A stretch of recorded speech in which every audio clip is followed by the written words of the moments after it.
On a 76-degree afternoon, we welcome you to Red Wilson Field for Whitey Red Sox baseball here on the Cape Cod Broadcast Network. This afternoon, it's a battle of the top two teams on the Cape as the Whitey Red Sox welcome in the Cotuit Cavaliers for the first time this season.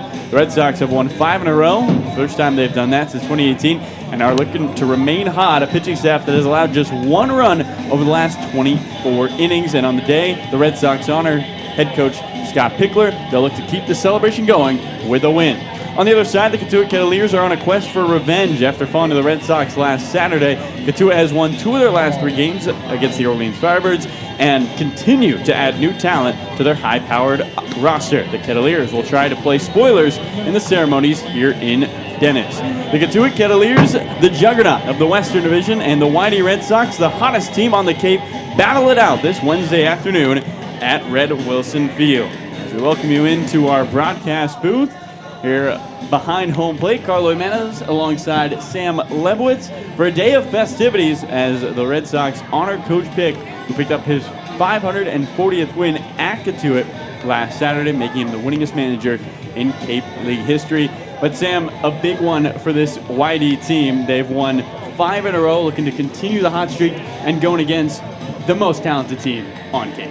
Oh, yeah, Carlo, this is going to be a real test. Well, Saturday was a real test, but I don't think we saw the strongest of this Cotuit team. They made some mistakes, there were some errors, and certainly a lot of wild pitches in this game, in that game that the Red Sox took advantage of. This time, they get 2 of the more talented pitchers going back-to-back for Cotuit, and Christian Little piggybacked by Kenya Huggins. And this one should be a lot of fun, a lot of big, powerful stuff out of the right-handed arms of those two. So the tough task at hand for the Red Sox in this one, and certainly a tough task for Eric Yost to try to quiet this powerful lineup down.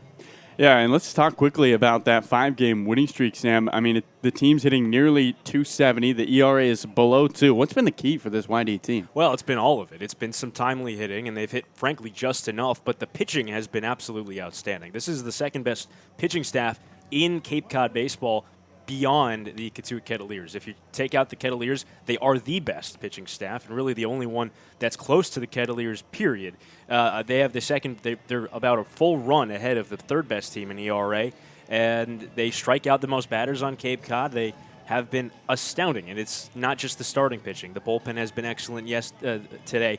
2 of the last 3 wins for the Red Sox have been shutouts. They've only allowed 1 run over their last 3 games, period. It's been a lot of fun to watch, and everyone is doing their share. No one has looked bad. Everyone is pitching well right now. Well, you look at the other side and the Cotuit Cavaliers, Christian Little on the mound, a new LSU transfer. This is probably the most talented arm Whitey has seen this summer. As a hitter for the Red Sox, how do you approach going against Little on the mound? I think you got to avoid getting caught up in the heat of the name. Christian Little is a guy that was flying up draft boards last year, Carlo. He reclassified to avoid getting drafted, pitched as a 17-year-old at Vanderbilt, having enrolled early, 2 years at Vanderbilt, going to a different program in LSU this year. Going to be interesting. But if you're the Red Sox, you got to just do your thing. You can't get caught up in the stuff or the big name. He's a guy that will walk people. You got to let him do that. You got to work the count deep. Make sure that he's working from behind, because if he gets ahead of you with a fastball that can get up into the upper 90s and a curveball, you don't want to face that pitch with 2 strikes. So be sure to work ahead of the count. Get guys on base against him. You're only going to see him for 2, maybe 3 innings because he's not all that stretched out in this one. But try to get to him early so that when Kenya Huggins comes in this game, you're not behind. Well, we have about 20 minutes till we have first pitch, so let's get you the ceremonies here at Red Wilson Field as YD honors Scott Pickler after picking up his 540th win, making him the winningest manager in Cape League history.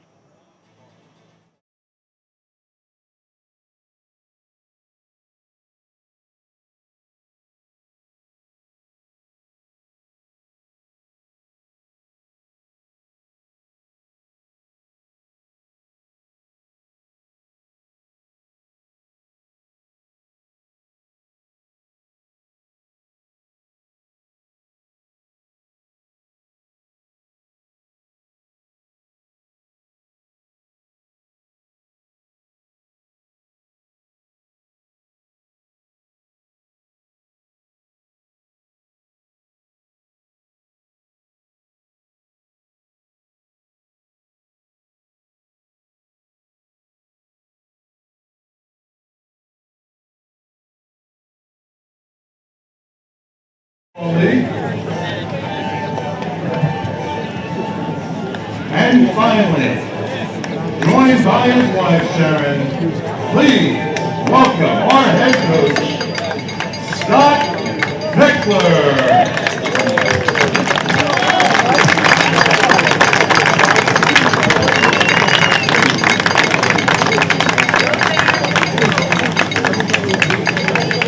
Coach Pick took helm of this Whitey team back in 1998. During his Hall of Fame career, he has led the Whitey teams to 47 playoff wins, including 6 CCBL championships. This past Saturday, June 25th, entering his 980th game, our players battled hard and earned the victory, keeping Coach Pick, helping Coach Pick break John Schneider's record 540th win. Congratulations, Coach Pick.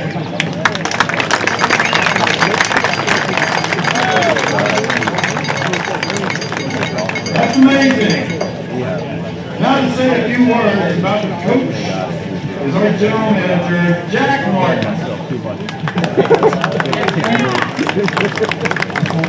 Hello.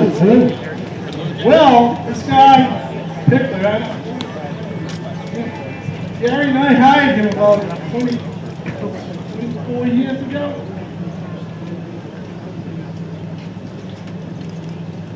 Best thing we ever did.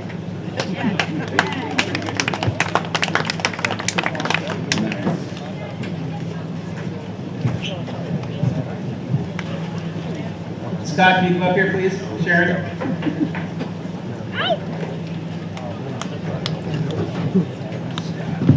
I told you we wouldn't make too big of a deal about this, but I appreciate you giving us a few minutes. Jake has worked extremely hard for this team, as Jack said, for 24 years. Every year he works really hard to train these young men how to be good men, good baseball players, and he's just a great advocate for the community. And so we just want to take a minute today to give back a bit of it. We've got a couple things for you here. We had a plaque made to commemorate the 540th win.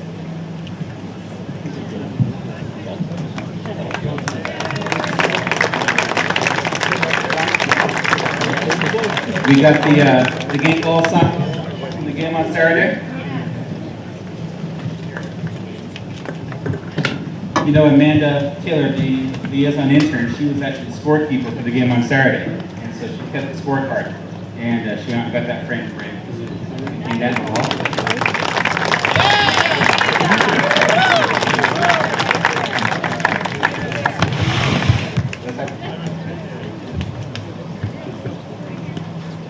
Jim also got you. Come on, Jim. Come on up. Just this amazing baseball bat. Well, about 20 years ago, my wife says we ought to go and see one of the Cape Cod baseball games. And we came here and we saw Scott Pickler managing and mentoring the players on the field. And I said, you know what? That is unbelievably, it's special, and it's incredible. And these players are going to be so good in their future. So we went to every team game that year, and we never missed a game. And then finally, we had the Cape Cod League commemoration of his Hall of Fame. And when I went to that Hall of Fame, I got this bat. I actually had to bid on it, but I got it because it was so important for me to get that. And it says, Scott Pickler, CCBL Hall of Fame, class of 2019. And then I said, you know what? He has other Hall of Famers. So I had all those other Hall of Fames, and I can't hold that and read them, but the Savannah High School Hall of Fame, January 2016. The Cypress College Hall of Fame, April 2017. And the ABAC Hall of Fame, January 2019. So we're going to present this to him, and then something else happened. This week, what happened was he set a record for wins for the league. And it says here, Coach Pickler sets the CCBL's all-time team total win record June 25th, 2022. Now, I had to have that engraved in because that happened just a couple of days ago. So I went to Barnstable back where the rest of this stuff was engraved on it. And they said, we can't do it. We've got too much of a backlog and we're leaving tomorrow for Michigan. And Tom's wife came up and she says, is this for Scott Pickler? And I says, yes. And she says, I will do that first. And so she did and got it done and happened.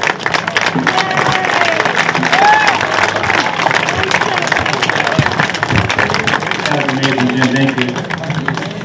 So Scott, most of this is about baseball, but we also recognize you do deserve a day off once in a while.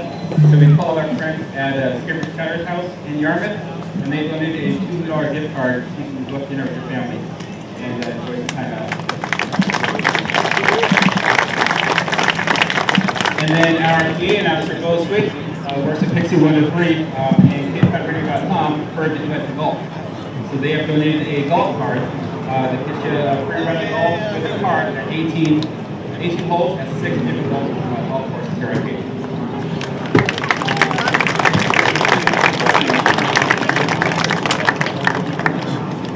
And then Chris and Elaine and the Lacey family, since you are going to be golfing, they went and got you a new golf bag. I heard you need a new one. They're really nice.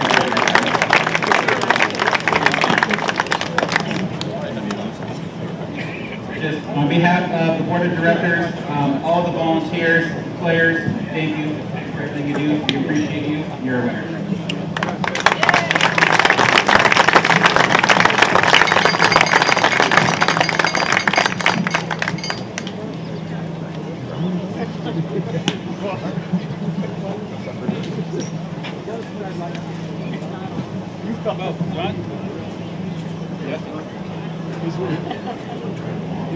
Testing. Sharon, come on up. She's allowed me to pursue my passion for 4 years. We got great friends out here. It's been a great run for us. I appreciate it.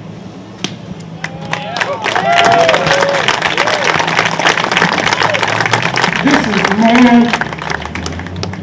about the town of Yarmouth than it is me. These people work all year long. All year long.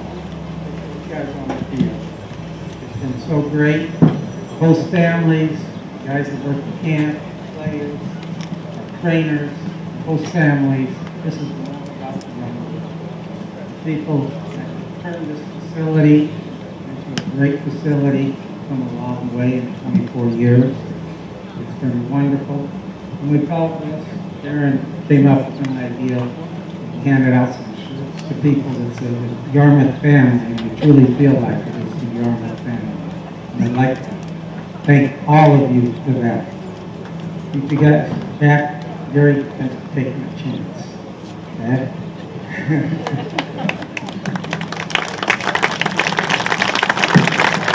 And everybody here came to see a baseball game. You got a great club over there, you got a great club over there. Fantastic manager. So we're going to play some baseball today. But before we do that, John Schiffner, thanks for coming. Thank you so much. Let's play ball.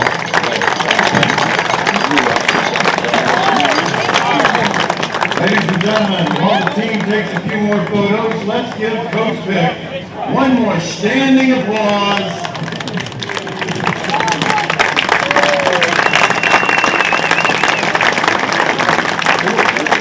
Thank you, Coach.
Oh, say, can you see by the dawn's early light what so proudly we hailed at the twilight's last gleaming, whose broad stripes and bright stars through the perilous fight for the red hearts we watched were so gallantly streaming, and the rocket's red glare, rebels bursting in air, gave proof through the night that our flag was still there. Oh, say does that star-spangled banner yet wave for the land of the free and the home of the brave?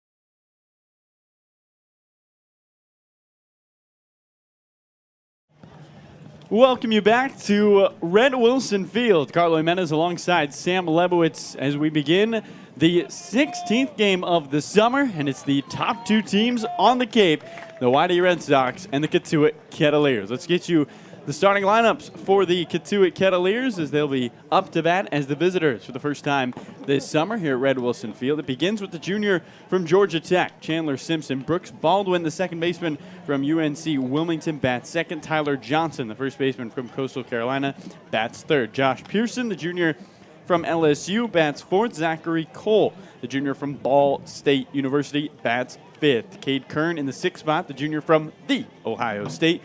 And then Ryan Ritter bats seventh, the junior from Kentucky. Kyle Caros from the school from Westwood, that's UCLA, bats eighth. And the 9-hole hitter is Caleb Lomavita, the sophomore from Cal. As Mike Roberts, the field manager for Cotuit, is talking to our press box, making sure we're all squared away. Pitcher on the mound is Eric Yost today for the Whitey Red Sox. And while we're at it, why don't you get you the field defense for the Red Sox today? It's Fernando Gonzalez. He's not calling the balls and strikes, but he's relaying the signs to Eric Yost. At first, Caden Connor. At second, Chase Mydroff. Hunter Haas, headed to A&M, is at short. And Thompson at third. Jack Costello in left. Cole Kerrigan center. Luke Franzoni in right. And that's how they line up for your Yarmouth Dennis Red Sox here at Red Wilson Field. Eric Yost making his third appearance of the summer for YD at 3.85 ERA in his previous two, 9 1/3 innings of work. His first time facing this Cotuit team. And Sam, a Cotuit team that swung the bat so well to begin the season, just hitting .206 in their last 5 games. Opportunity for Eric Yost to really show his stuff against one of the more talented lineups on Cape Cod.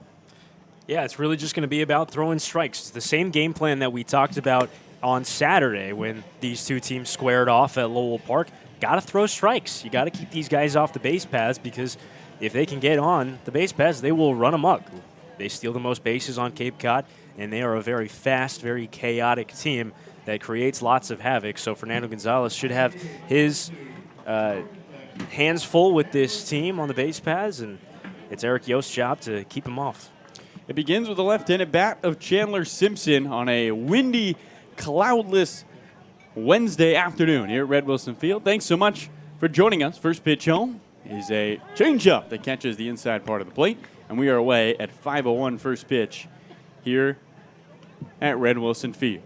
No balls and one strike to Simpson. Here comes the 0-1 from Yost. Fastball in the dirt, and the count 1 ball and 1 strike. Chandler Simpson, who has been the best hitter on Cape so far, hitting .444. He's following up his performance in which he was the best hitter for average in all of college baseball. Here's the 1-1. Changeup misses low. And the count, 2 balls and a strike. Simpson mentioned in that open, Sam, you want to keep him off the base paths. The guy who is third on Cape in stolen bases. 2-1 is a fastball that nicks the inner edge. 2 balls and 2 strikes with nobody out. First batter of the game here in the top of the first to the lefty Simpson.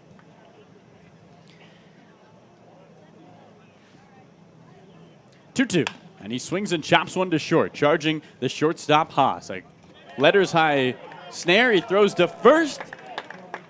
Not in time, or is it in time? They're going to call him out. It looked like Caden Connor might have been off the bag, but first base umpire Joseph Hilton said he kept it on in time. And so, not a very clean first out, and now the umpires are going to get together. That's home plate umpire Tom Ryberg. Joseph Hilton at first, you just met him, and Douglas Isham at third. Looked like from our angle, Sam, Caden was off the bag. He certainly could have been. It was a bang-bang play at first base because of the speed of Simpson. Hunter Haas made a nice aggressive charge on that baseball, and they are going to call him safe. Yeah, so Chandler Simpson reaches on the, well, we'll see if it's an infield single or an error, but he is aboard. And the best hitter for average on Cape reaches, and a whole lot of speed at first as Fernando Gonzalez is alert behind home plate. Gonzalez has thrown out 2 of 8 base runners this summer. As here's the left-handed bat of Brooks Baldwin, and they do mark it a hit. Yost from the first base side of the rubber kicks and deals, and a fastball misses low. They count 1 ball and no strikes. For Simpson, that is now his 17th hit in 37 at-bats. Ridiculous stuff for Chandler. Not a very big lead at first. He doesn't need one. A glove on that left arm, throw back to first. The lore of Chandler Simpson includes his last summer with the Fond du Lac Dock Spiders. He stole 55 bases in 65 attempts in just 51 games. Was named Northwoods League MVP, and you guessed it, that's a record for the NWL. Here's the 1-0. And roped right past the diving glove of the first baseman Connor down the right field line. Simpson with wheels gets the go sign at third. The throw-in is cut off by Mydroff. Roberts puts on a late stop sign at third as Simpson holds there. A double for Brooks Baldwin down the right field line. And there's 2 in scoring position and nobody out. Cotuit putting the pressure on YD here early. Up comes Tyler Johnson. A good throw in by the right fielder Franzoni, was able to hold Simpson. And Sam, here stands the senior from Coastal Carolina, hitting .316 on the young season. That ball was absolutely smoked. Caden Connor almost got a glove on it, but it got past him on a dive, and even with the hard hit ball played nicely by Franzoni, Simpson can absolutely motor. Another left-handed bat as Johnson looks at a slider that misses away. And the count, 1 ball and no strikes. 2 hits already for the Cotuit Cavaliers, who are looking to strike first. They did that on Saturday when these 2 teams play. Went up 2-0 through the first 3 innings of work. Yost looks on. He gets the first sign, stands up, 1-0. And a swing and a foul down the left field line off the end of the bat of Tyler Johnson. The count, 1 ball and 1 strike. The top team in the Eastern Division, the YD Red Sox. The top team in the Western Division, the Cotuit Cavaliers, facing off for round 2. Here at Red Wilson Field. Eric Yost, 1-1. Swing and a miss. Nasty curveball. And the count, 1 ball and 2 strikes. Johnson working with a mini 4-game hitting streak. Picked up his 3rd home run of the summer yesterday against Orleans. He's got 2 home runs in his last 3 games. Chandler Simpson at third. At second, Brooks Baldwin. 1-2, swing and tapped towards short. Backhanded by the second baseman Mydroff. There's a cross his body to first in time. Simpson scores from third. On to third goes Brooks Baldwin. It's an RBI ground out for Tyler Johnson. Cotuit breaks open the score, 1-0 in the top of the first. It's a nice play by Mydroff. The shift had him playing a little towards the right field line. Had to range quite a ways to get to that ball, and a nice backhand off-balance throw just to get it out there. So 1 out with a runner 90 feet away. Sacrifice fly in play, and the infield comes in. As in stands another left-handed bat, it's Josh Pearson. First pitch home. And did that get him? It did. On his back pocket, Pearson sees one pitch. Yost nails him. And with 1 out, runners at the corners. Pearson has not stolen a base this summer and didn't steal a base last year at LSU, so would be surprised to see him run. As up comes Zach Cole. Guess what, Sam? Another left-handed batter. 5 lefties to begin for this lefty-heavy Mike Roberts team. Cotuit has just dropped 2 games all summer. One of those to this YD team. They're looking for revenge and have an early lead in the top of the first with 1 out. It is 1-0 Kettleers. Baldwin at third. First pitch is an out pitch. Snap back throw to third. They got him! Gonzalez able to pick off Baldwin at third. Thompson applies the tag. Lazy off the bag, and there's 2 away. How about that, Fernando Gonzalez? We talked about how important he's going to be to this game. Erasing a potential second run off the board for Cotuit there, picking a runner off third, and it wasn't particularly close. Perfect throw right to the bag, easy tag for Jordan Thompson. 1 ball and no strikes to Zachary Cole as he swings and misses at a curveball on the count 1-1. Well, that's huge, Sam. Not only do you take away the runner at third, 2 outs, takes away the sacrifice fly. And Eric Yost, after giving up a single and a double to begin this frame, can limit the damage to just 1 run. 1-1. Slider misses low. 2 balls and a strike. 1-0. Cotuit leads YD. Hope you didn't join us late. An early start. Chandler Simpson singled on an infield hit to left. Brooks Baldwin ripped the pitch down the right field line. Simpson stopped at third and came home on a ground ball to second by Tyler Johnson. Josh Pearson at first after being hit by a pitch. Here with 2 outs. 2-1. Fastball, shallow left field as he uppercuts one. Coming in, the center fielder, Carey. He calls off the left fielder, Costello. That does it. 2 hits, 1 left on. No runs. 1 run comes across. We head to the bottom of the first. Cotuit with the early 1-0 lead here at Red Wilson Field.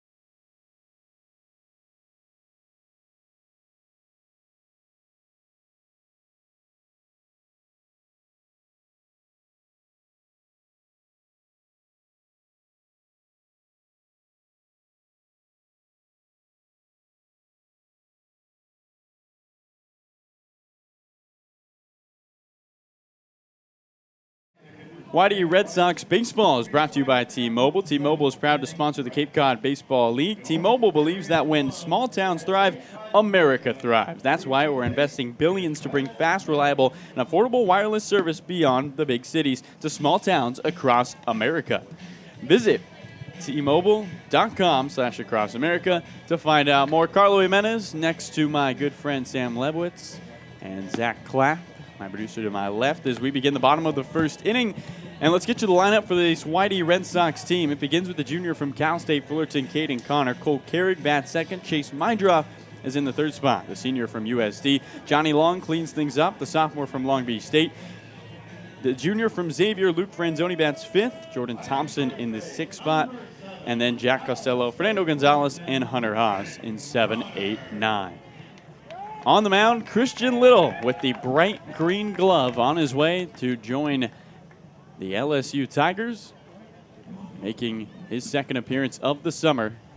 In his first start, he takes on the left-handed bat of Caden Connor. 1-0 Cotuit leads YD. Bottom of the first, here's the first pitch. And it is a fastball that catches the outer edge. No balls and 1 strike. We get to the defense for this Cotuit team after this 0-1 pitch. Flag blowing out to left strong. No clouds, but a windy day here at Red Wilson. 0-1. Swing and a miss. On the fastball, and the count, no balls and 2 strikes. At first base, it's Tyler Johnson. Brooks Baldwin at second. Ryan Ritter at short. Kyle Karros at third. And the outfield from left to right, Zachary Cole in left, Cade Kern in center, and Josh Pearson in right. Here's the 0-2 to Caden Connor. And he swings and foul taps one into the glove of Loma Vida, the catcher. There's one away. A strikeout to begin the game for Christian Little. As advertised for the righty. Sam, we talked about it in the open, but that was about 25 minutes ago. What can we expect from Christian Little? A little refresh. Well, you just got a taste of the big fastball that the 6'4" right-hander, highly touted right-hander features. Sits about 92 to 95, but he can pump it up in the upper 90s when he maxes out. First pitch to lefty Cole Carrig, and he swings and skies one foul down the left field line. He's also got a strong curveball, a firm curveball that gets lots of swings and misses outside the strike zone. He's a little deceptive on the mound, which adds to his ability to get those chases off the plate. And he also features a changeup, which is pretty good for a third pitch at this level. Features it to both sides. 0-1. Carrig takes a fastball that hits the top of the zone for a strike. No balls and 2 strikes. And lots of scouts in attendance to see Little, guy who was touted as one of the top 2021 draft arms coming out of high school, but talk more about why exactly he didn't get drafted and what his story is. 0-2. Carrig looks at a fastball high. 1 ball and 2 strikes. Infield shifted over to the right. The third baseman, Carros, well off the line. Shortstop Ritter is up towards the middle, and down the first base side, Johnson is hugging the bag. Outfield shifted over to the left. Here's the 1-2 to Carrig. And he looks at a fastball up and away. 2 balls, 2 strikes. 1-0. The Cotuit Kettleers lead the Whitey Red Sox in the bottom of the first, picking up 2 hits and a singleton in the opening stanza. And Whitey looking to respond. Second matchup of the season between these two teams. Here's a 2-2. And Carrig hits one on the ground, slowly to short. Shortstop Ritter gloves it, waits for it, and throws to first for the second out of the inning. So 2 gone. And in stands Chase Mydroff, a right-handed batter. As Cole Carrier gives him the spark notes on the pitcher Little. Mydroff has been swinging the bat well as of late. He's reached in all but 1 game this summer, Sam, and that was the first one he was here. Base is empty, 2 outs. Cotuit nursing a 1-0 lead. Here's the first pitch to Mydroff. And he looks at a fastball that misses away. Christian Little, the book on him is even with the plus stuff, he will walk you. He had more than 4 walks per 9 inning this year at Vanderbilt. Book on him is he will miss off the plate. That's what the Red Sox have to do here. 1-0. Swing and a miss. Mydroff chases the fastball. He's tardy. 1 ball, 1 strike. Because if you couldn't tell through the first 2 now plus batters of this game, that is electric stuff out of the right-hander's arm.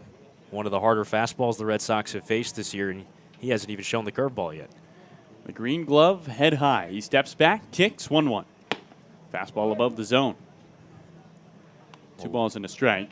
Coming out of high school, Little was considered a top draft prospect, but decided to reclassify, graduated early at 17, and went off to Vanderbilt enrolling early, joining their rotation last January as a 17-year-old. He kicks, 2-1. Swing and a miss. Mydroff chases that high fastball. Seems like that is all Little is willing to show this first time through the lineup. Count evens 2 balls, 2 strikes with the bases empty. 1-0 Cotuit. It's all he's featured so far. Every single one of his pitches has been a fastball, and he's missed high with some of them, but for the most part, he's lived in the strike zone, and he is throwing hard. He likes the first sign from his catcher, Loma Vida. 2-2 down the hill. Mydroff, first time we're seeing a off-speed. That's the curveball. It bounces in the dirt. 3 balls and 2 strikes. It's a good layoff by Mydroff. He took that one stone cold, not even a buckle to his knees, almost as if he was assuming he was going to get something off speed. Saw it well. Hydroff looks in. Little's 3-2 pitch. Chase swings and drives one into left. Cole going back. Cole at the wall, looking up. See you later. With one swing of the bat, Chase Mydroff evens this one up at 1. A 3-2 pitch he sends towards the scoreboard and left, and it's a 1-1 game in the bottom of the first. First home run of the summer for Chase, his second RBI, and just what the doctor ordered for the Whitey Red Sox. We are tied up here in the opening stanza. Up comes Johnny Long. Just a fastball that he got on 3-2. Caught over the plate. Chase put a good swing on it. Ball's flying out to left today. Velocity did all the work there. Right-handed bat of Long looks in towards Little. He kicks and deals, and Long looks at a fastball above the zone. 1 ball and no strikes. Sam, you mentioned it. Christian Little, not a guy who's stretched out. His pitch count probably a little tighter than most starters we have seen on the Cape. Here comes his 1-0. Long looks at another fastball, head high. And the count, 2 balls and no strikes. And so if you're YD, you're able to work Long at bats, make him work through these first couple of frames, you could get your way to Huggins really quick. Here comes a 2-0. Johnny takes a fastball that catches the outer edge. 2 balls and a strike. This year at LSU, or rather at Vanderbilt, he hasn't pitched at LSU yet. Most innings he went in any start or in any outing was 4. He did that twice, but mostly a reliever. 2-1. Long swings, taps one off the end of the bat towards short. Slow roller for Ritter, who charges, vacuums it up, fires to first. That does it. 1 hit, but it's a loud one. A fly ball to left that clears Red Wilson Field, and Chase Mydroff's first home run evens us up at 1. Second inning coming your way here on the Cape Cod Broadcast Network.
Welcome back to Whitey Red Sox Baseball. Carlo Menes, Sam Lebowitz, joined by a special guest, our first in-booth interview, Steve Fosher. Nice enough to join us, former longtime GM of the Whitey Red Sox. Steve, thanks so much for hopping up here. Thanks for having me, guys.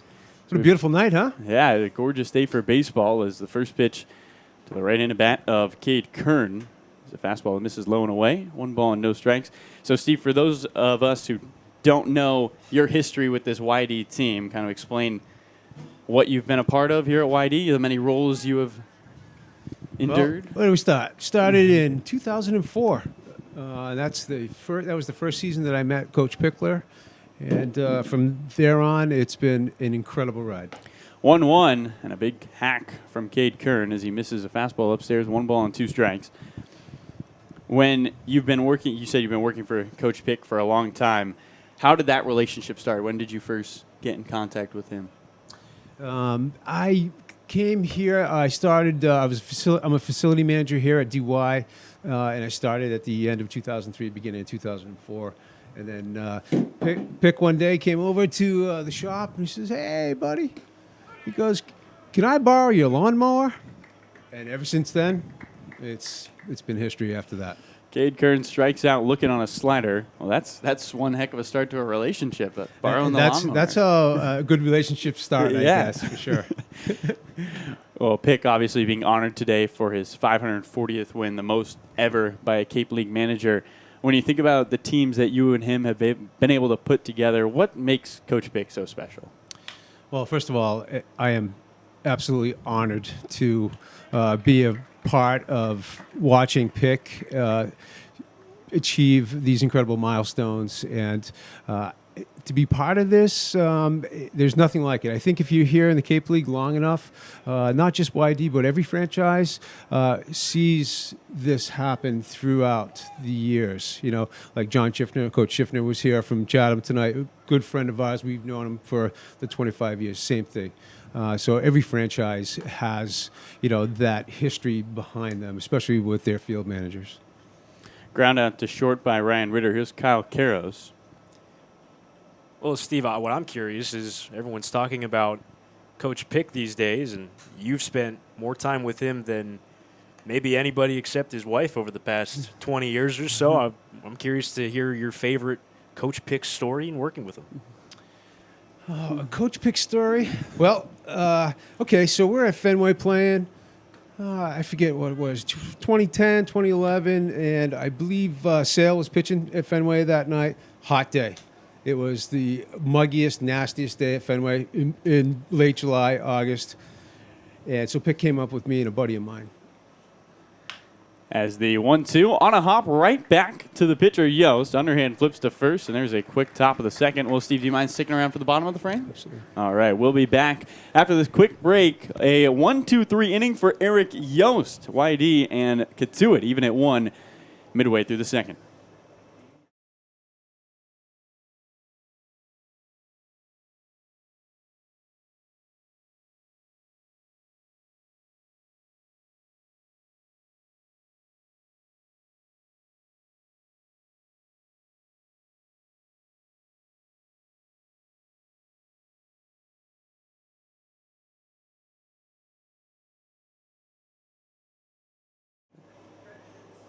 Well, as we are in between innings here, between the top and bottom half of the second inning, we figured why not come back a little early, as Steve Fosher, former GM of these YD Red Sox, was telling us what I'm sure was a fascinating story. Well, not so fascinating, but it really just a lot of fun. So anyway, we're coming out of Fenway. It's probably 10:30 at night, and like I said, Pick came up with myself and a buddy of mine, and he was just so dry. He says, "Hey, you guys got anything in that cooler over there?" We pulled out a Rolling Rock, and to this day, he still tells me every single year, "Do you remember when we went to Fenway that night? That was the best beer I've ever had in my baseball career." So there you go. Thanks to Rolling Rock and that Fenway night, that was special. But gosh, guys, we've had so many good times over the years.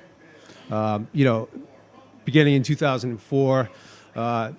The year I came in, we won the first championship in quite a while, and then of course, I think then in 06 and 07, Dave Robertson comes in and Posey comes in, and then we go back to back that year, and and it's just been, as you guys will see, YD is always in it, regardless. In the 18 years that I've been with Coach Pickler, he has put together some amazing teams, and we run hot and cold, but we're always there in the end. And that's the success of Coach Pickler. He really works well with the other colleges, has great relationships with the D1 schools around the country, as well as the other coaches in the league over there. But he pulls magic together every single year here.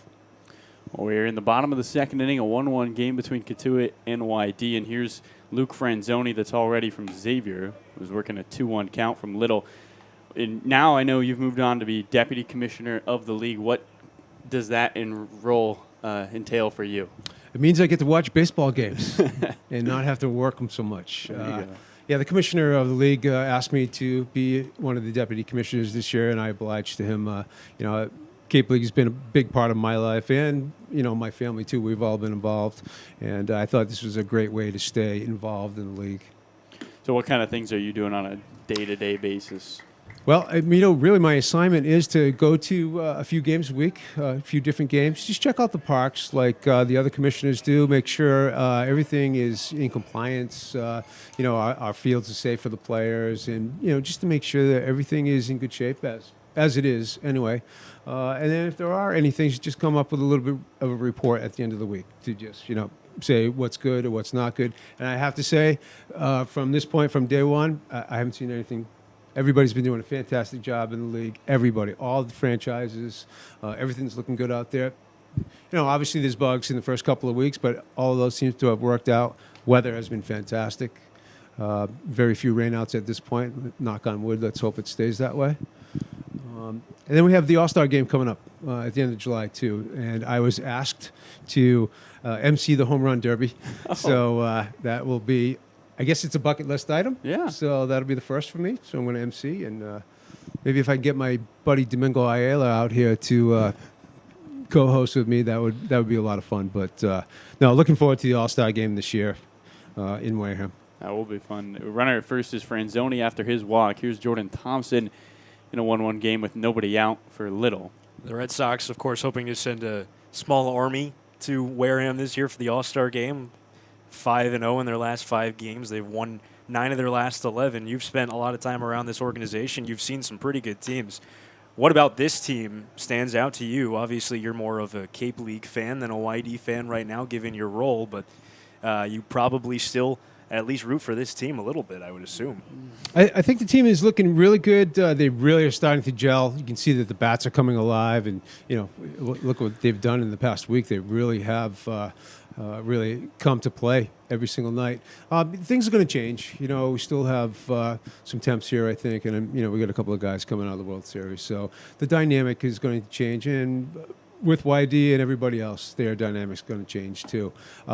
And this is a hard thing for Pick this part of the season because he does have to let some guys go because we have some full guys coming in here, and this is the toughest time for him because he has a great team right now. Hates to lose anybody right now, but it's just one of those things. But with Scott though, he always tries to move these guys somewhere else to play in another league, which is fantastic. And I think the other field managers around the league do the same. And I've been working with him on that for quite a few years. And so I'm really glad that he puts the effort in to move these guys along, not just sending them home, but try to get them into another summer league. Yeah, one of the guys was released recently for us, William Hammer, picked up by Harwich yesterday. So an example there. Scott, and talking to him last week, too, he'll tell us, I got 15 guys I want to play every day. And sometimes he does. He played 15 yesterday in a 9-0 blowout against Harwich. But you could tell when watching just batting practices, Franzoni runs on a 3-2 pitch, and he's on to second after Jordan Thompson strikes out looking. First stolen base for Luke Franzoni. And there's one out with a runner in scoring position. The go-ahead run in a 1-1 game. Here's Jack Costello. But it seems like his care for his guys is so deep. He's always talking to them. We'll joke that guys will hit a double, come to third on a fly ball, and the first thing Pick's talking to him about is how they swung the bat on that last at-bat. He is a guy obsessed with a batting cage. Never stops talking about hitting. Never stops talking about hitting. I've seen him talking leaving the field with hitters, going through their swing with them after a win, just trying to break down their swing with them. It's really incredible. I don't think I've seen a day where Scott is not in that cage, whether it's a day off, whether it's raining, whether it's before the game, after the game. That's his other home, too, is really in the batting cage, working with these guys. These guys come in with very unique swings, throughout the country, and he tries to work with, what they have and what he can teach them. And the result is, you're seeing it right now. The results of him working in the cage with these guys for the past 2 weeks has really transformed onto the field of play out here. That team hitting nearly 270 over their 5-game winning streak and doing it without a lot of long balls. They've been a team that's been efficient. They run well, do the fundamentals right, and combined with 24 innings of just 1-run baseball, it's a good combination. As here is an 0-2 to Jack Costello. Had a 3-run home run yesterday. Franzoni at second. Fastball misses up and away. 1 ball and 2 strikes. One thing that has been new to the Cape the past couple of years is the draft being moved back, Team USA Baseball. A lot of guys coming in and out. I was here last year, and at times it can feel like a revolving door. How much more difficult do you think that makes a Pickler's job when he's got guys coming in late July and still moving parts on the roster. That's something that we've dealt with for, the past 20 years. Costello lifts one into left field, a mile-high pop-up for the lefty Cole as he comes up with a baseball. Franzoni bluffs to third. There's 2 away. I think, Scott adjusts like everybody else. There's not much we can do about it. And most of these guys, in the pen are on pitch counts anyway. So if they're coming in later on in the season, that may help in the playoffs, which is certainly an advantage instead of, using up all their time now. So, there's pluses and minuses certainly with pushing on the draft. But it doesn't seem to really bother Pick. He just rolls with it. You look quickly at the other side. I mean, Mike Roberts has been another legendary coach here on the Cape. Legendary. Between these two guys, the amount of experience is unmatched as Gonzalez swings and misses, no balls and 1 strike. What do you think makes the Cape so special where you see guys like Roberts, like Pick, even Kelly Nicholson at Orleans? I mean, they have spent Shapiro, Wareham. Guys come here to coach, and they're like, I'm never leaving. Well, I think this is a dream for a lot of these guys to come here on the Cape. And, let's look at Jamie over at Brewster. He's only been in here for a few years, but the success that Jamie has had over there, and I think that's why these guys continually come back. That, and I think that the field managers and the connections that they have across the country with the other teams, the other team coaches trust the field managers here. Yeah. So we're not going to burn out my guy. Fernando Gonzalez rolls one softly to second. Baldwin, the second baseman, to his left. Gloves throws to first. That's going to do it. Well, thanks so much for joining us, Steve. We really appreciate it. Guys, thanks for having me. We could talk baseball anytime you want, and if need be, I'll come up and chat with you guys anytime. Right. Sounds good. Thanks for the time. Appreciate it. And hey, congratulations, Pick. Great job. We will head to the third, 1-1 through 2.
Cape Cod Veterinary Specialists offer premier emergency and specialty care for your pet when it matters most. Located in Buzzards Bay and West Dennis.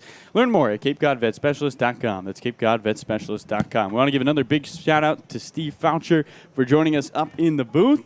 We're back at it. Third inning action coming your way. It's the right-handed bat of Cape Loma Vita. 1-1, the Whitey Red Sox and the Cotuit Kettleers even. And the opening offering to Loma Vita is a fastball that misses low.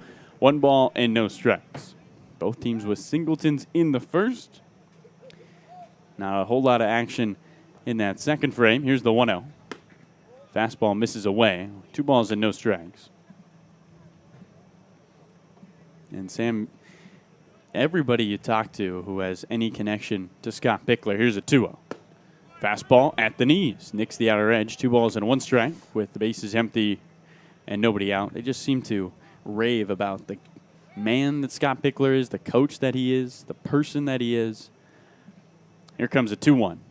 Fastball just off the inner edge. 3 balls and a strike. Bell tie to Loma Vita.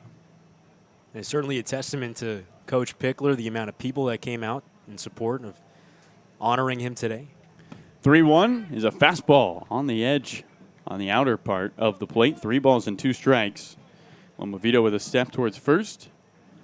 Now it's to dig back in. First team All Pac-12 player facing off against Eric Yost. 3-2. And he swings and taps one foul down the third base line. Count holds full. Caleb Lomovito, the 2021 Hawaii Baseball Player of the Year, according to Gatorade.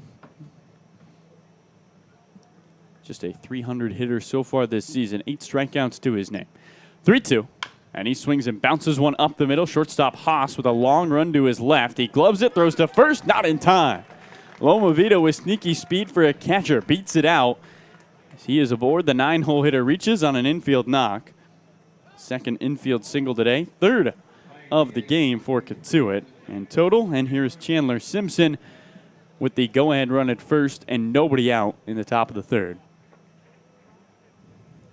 A cloudless, windy day with a huge crowd here at Red Wilson Field. John Schiffner in attendance, who had the old Cape League record.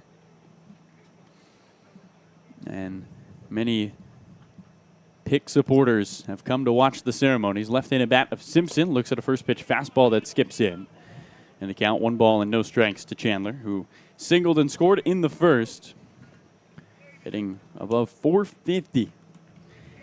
And not a good sign, Sam, because every time Simpson has picked up 1 hit, well, he's at least had 1 more. 7 multi-hit games. 1-0 is a slider that misses low. 2 balls and no strikes.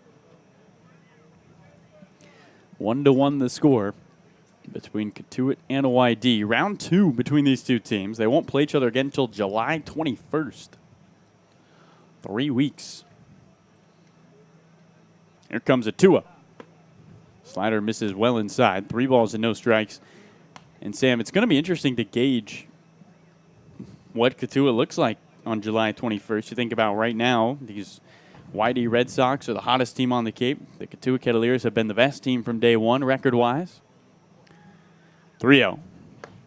Fastball low. Ball 4. Chandler Simpson heads down to first.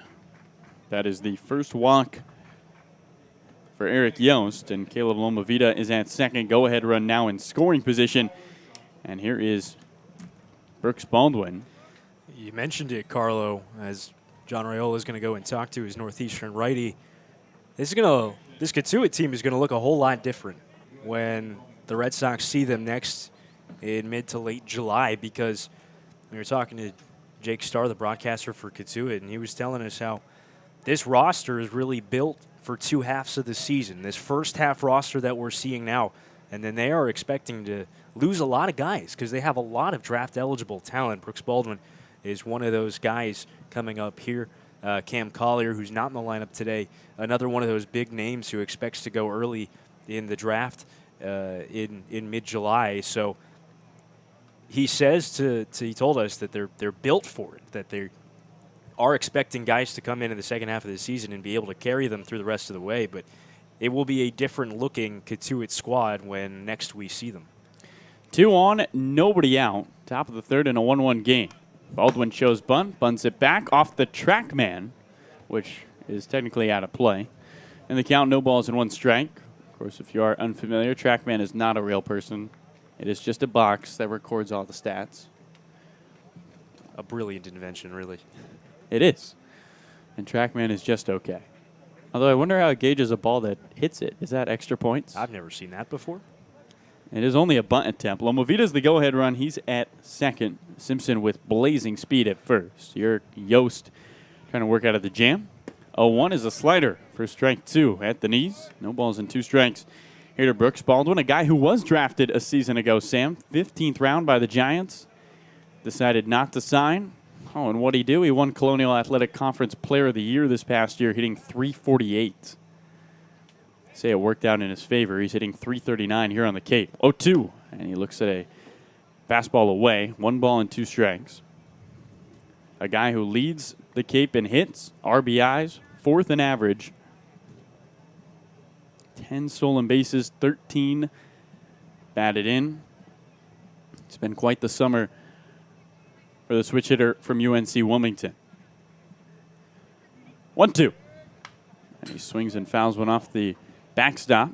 2 balls and 2 strikes. Excuse me, still 1 ball and 2 strikes. Lomavita at second, Simpson at first. And Cotuit looking to take back the lead, jumping ahead 1-0 in the top of the first. Yost looks at second, the 1-2. Slider misses away, 2 balls and 2 strikes.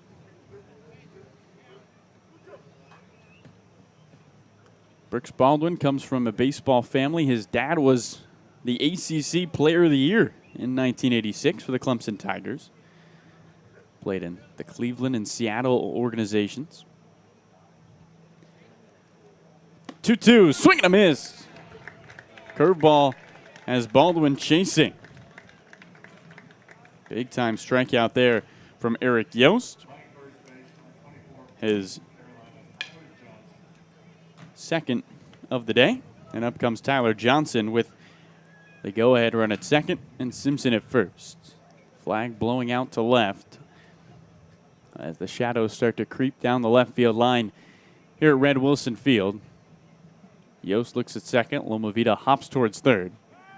And a snapback throw to second. Haas gloves it, letters high, doesn't apply the tag. Lomavita does have good speed. Probably one of the better speedsters on the Cape for a catcher.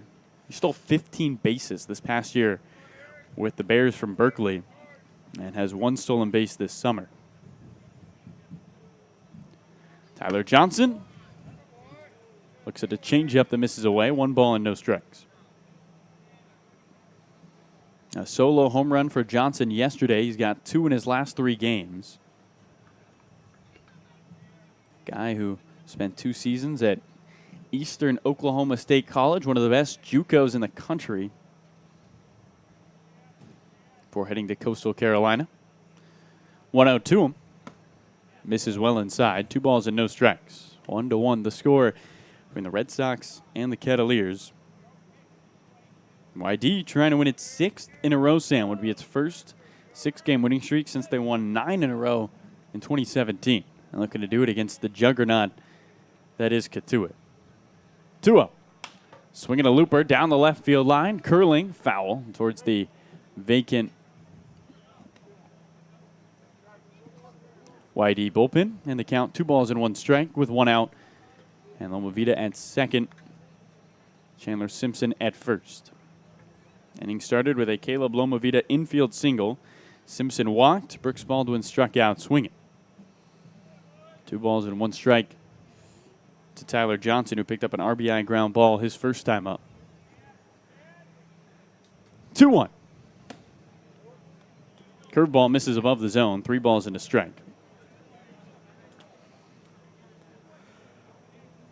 Tyler Johnson, originally out of high school, was signed to go to Arkansas, was from Bentonville, Arkansas,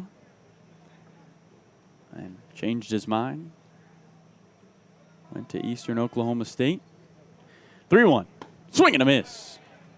Fastball. Tyler Johnson is late on. So full count with Lomavita at second and Chandler Simpson at first. Eric Yost on the first base side of the rubber, jersey flapping in the wind. Leans a little at the waist as he stares in, glove pinned against his white pants. Comes set at the belt. Kicks 3-2. Fastball above the zone. And the bases loaded up with Cavaliers. Second walk of the inning for Eric Yost, who smacks the palm of his glove in frustration. Lomavita on to third. The go-ahead run now 90 feet away. Chandler Simpson is at second. Tyler Johnson at first. And here's Josh Pearson, who saw 1 pitch and took it on the left leg in his first at-bat.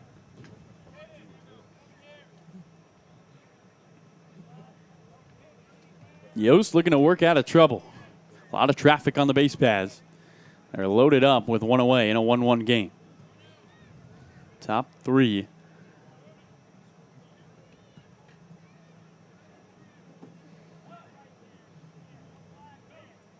Pearson hitting just 200 this summer. Still looking for his first RBI. Good chance to get it here. First pitch, left-handed batter, swings and lifts one into center field, a base hit. Coming home from third and scoring is Loma Vida. Being held at third is Chandler Simpson. There's the first RBI of the season for Josh Pearson as he lifts one into center field. There's one away, base is still loaded, and Cotuit has a 2-1 lead. And on the back half of that, the throw in by Cole Carrick, Sam. Cole never doesn't take an opportunity to show off that arm. It was on a line, and Chandler Simpson might be the fastest guy on Cape, but I think that throw would have got him. Well, word is getting around that Cole Carrick can let him loose from wherever he's playing on the diamond, and he can play anywhere, but in center especially, that arm is playing up. He threw a strike to home, even with Simpson's speed, a strong hold. Left-handed bat of Zachary Cole rolls one. Diving stop by the first baseman, Caden Connor. Only plays to first. He underhand flips to the covering Yost. Simpson scores from third. It's now 3-1. Cotuit leads. On to third on the play goes Tyler Johnson. And at second is Josh Pearson. There's two gone. A good play by Caden Connor to at least get one. And with 2 outs, it's the right-handed bat of Cade Kern.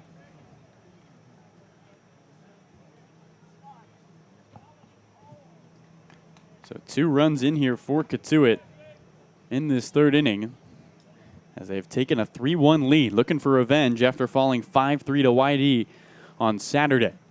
Flag really blowing out to left as the righty Kern looks on. First pitch, he takes a fastball on the outer edge. No balls and 1 strike.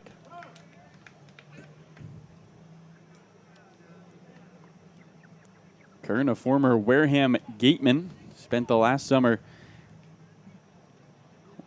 with the team that is part of the Cape Cod Baseball League, but not exactly on the Cape officially. .215 average for the right-handed bat. It's Johnson at third, Pearson at second. Here comes an 0-1. Fastball above the zone, 1 ball, 1 strike.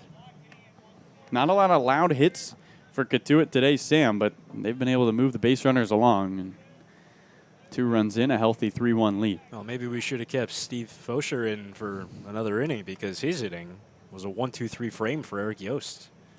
Yost 1-1.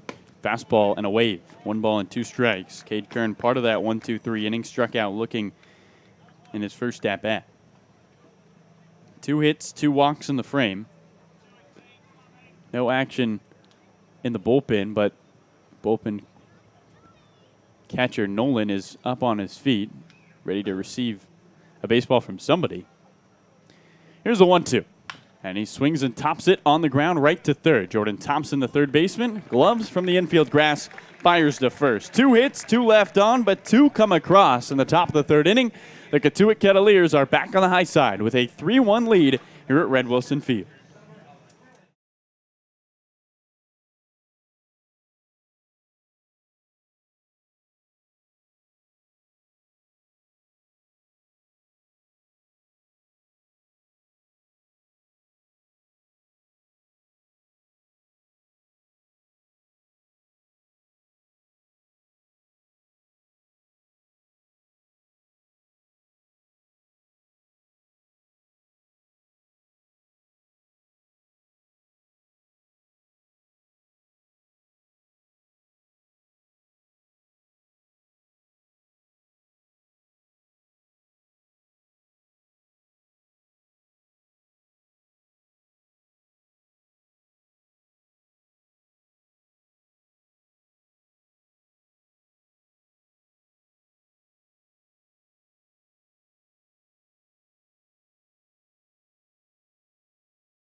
As a proud sponsor of the Cape Cod Baseball League, the Mass State Lottery is celebrating the games we love playing. From the baseball diamond to many lottery games that help support all 351 cities and towns across the Commonwealth. So here's to 50 years of winning and 50 more. Right-handed bat of Hunter Haas begins the bottom of the third. First pitch from Little, and Haas looks at a fastball for strike 1. 3-1, the Cotuit Cavaliers lead the YD Red Sox after a 2-run top of the third. Little on the mound for his third action of work. Longest outing of the summer for him. 0-1. Haas swings, lifts one into left. Shallow left field. Coming in the left fielder. Coley watches it land for a base hit. Hunter Haas continues to swing the bat well for the Whitey Red Sox. He's now 5 for his last 9. And a runner aboard brings the tying run to the plate. It's Caden Connor. I'm not sure Zach Cole got the scouting report on Hunter Haas. Not very much of a power hitter. Even on a day where the wind is blowing out to left field, Cole was playing, I think, probably a little too deep in left field.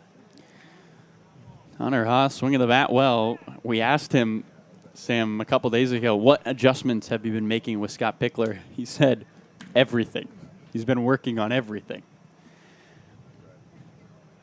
Whatever everything is, it's all working together. He leads at first, and the left-handed bat of Caden Connor digs in with nobody out.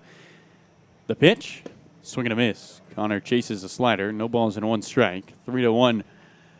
Cotuit leads YD. Red Sox lone run coming on a solo shot from Chase Mydroff to left on a windy day out to left.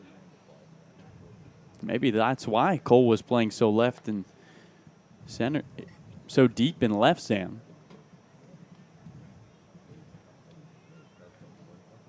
Here comes an 0-1. Misses well away. Fastball off the outer edge. 1 ball and 1 strike. Connor struck out swinging in his first at-bat, chasing a high fastball.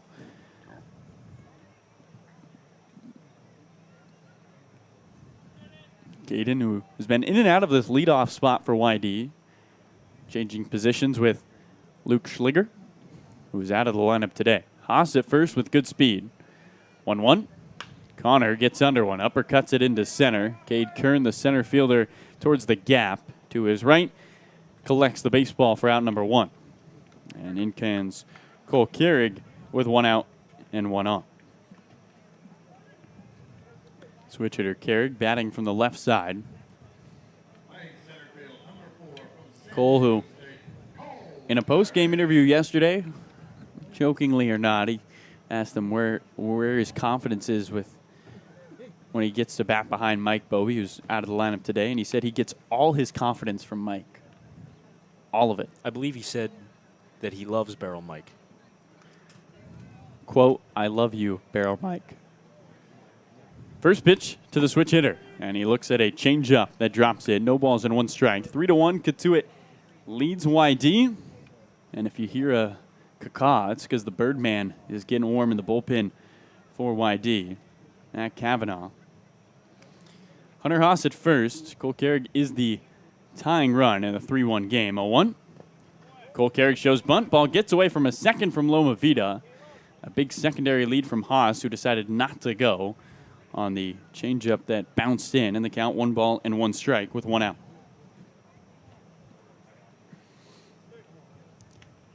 Keurig, who broke up a 1-for-15 stretch yesterday with a 3-for-4 night. Still 3rd on the Cape in average, which is hard to believe after going 1-for-15. 1-1 to the Aztec, and he swings and rolls one foul. First base side, Hunter Haas running on the play. Got some good cardio in, but the steps won't count. He has to head back to first. Shadows creeping in at YD. A fantastic crowd, probably the best of the summer here at Red Wilson Field. And Christian Little with that lizard green glove attached to his left hand climbs the mound and looks back in towards Caleb Lomavita, future LSU Tiger, who, as Sam mentioned, at 17 years old was a middle reliever for Vanderbilt. 1-2. Fastball well up and away. 2 balls and 2 strikes with 1 out and Haas at first. Certainly one of the more attended games by scouts that we've had, with a big name like Little on the mound, and something that players like Eric Yost, Chase Mydroth get to take advantage of by performing well in front of them. First check on Hunter Haas. He's in with a head first slide. A glove on that right arm. Hunter led Arizona State in stolen bases his freshman year. An injury-riddled sophomore year had him off the base paths. 2-2, he's running.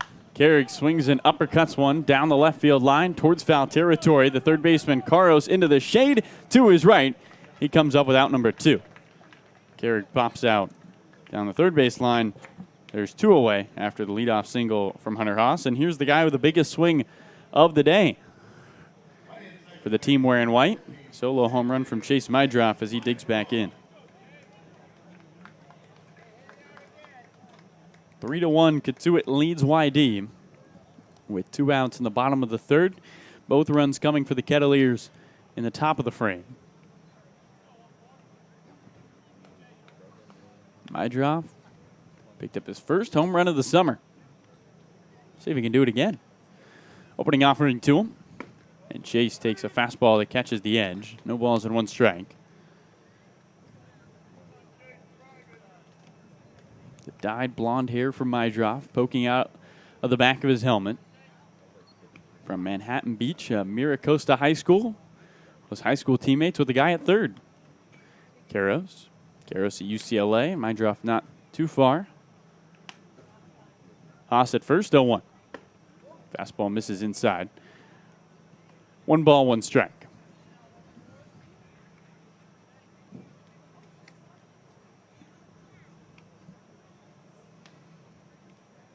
Staring in is Christian Little, right arm dangling by his side. He comes set at the belt, holds that green glove away from the Cotuit on his chest.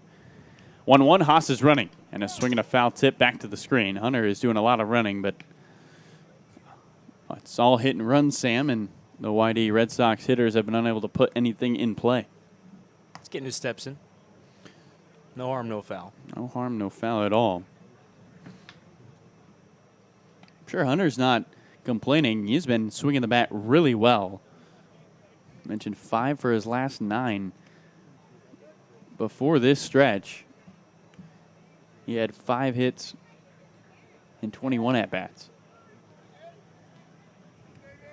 1-2, Haas not going. And it's a fastball low, 2 balls, 2 strikes. 3-1, Cotuit leads YD. Top team in the Eastern Division, the YD Red Sox, taking on the best team in the Western Division, the Cotuit Kettleers. YD is the hottest team on Cape. Cotuit started as the hottest team on Cape.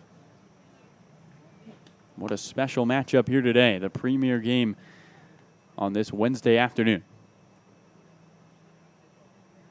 2-2. Mydroff reaches for one, goes around, and strikes out swinging. Hunter Haas a leadoff single, but he watches 3 of his teammates go down in order, and that finishes off the bottom of the third. Sam Lebowitz will have 4, 5, 6 for you. 3-1, YD leads. 3-1, Cotuit leads YD through 3 here at Red Wilson Field.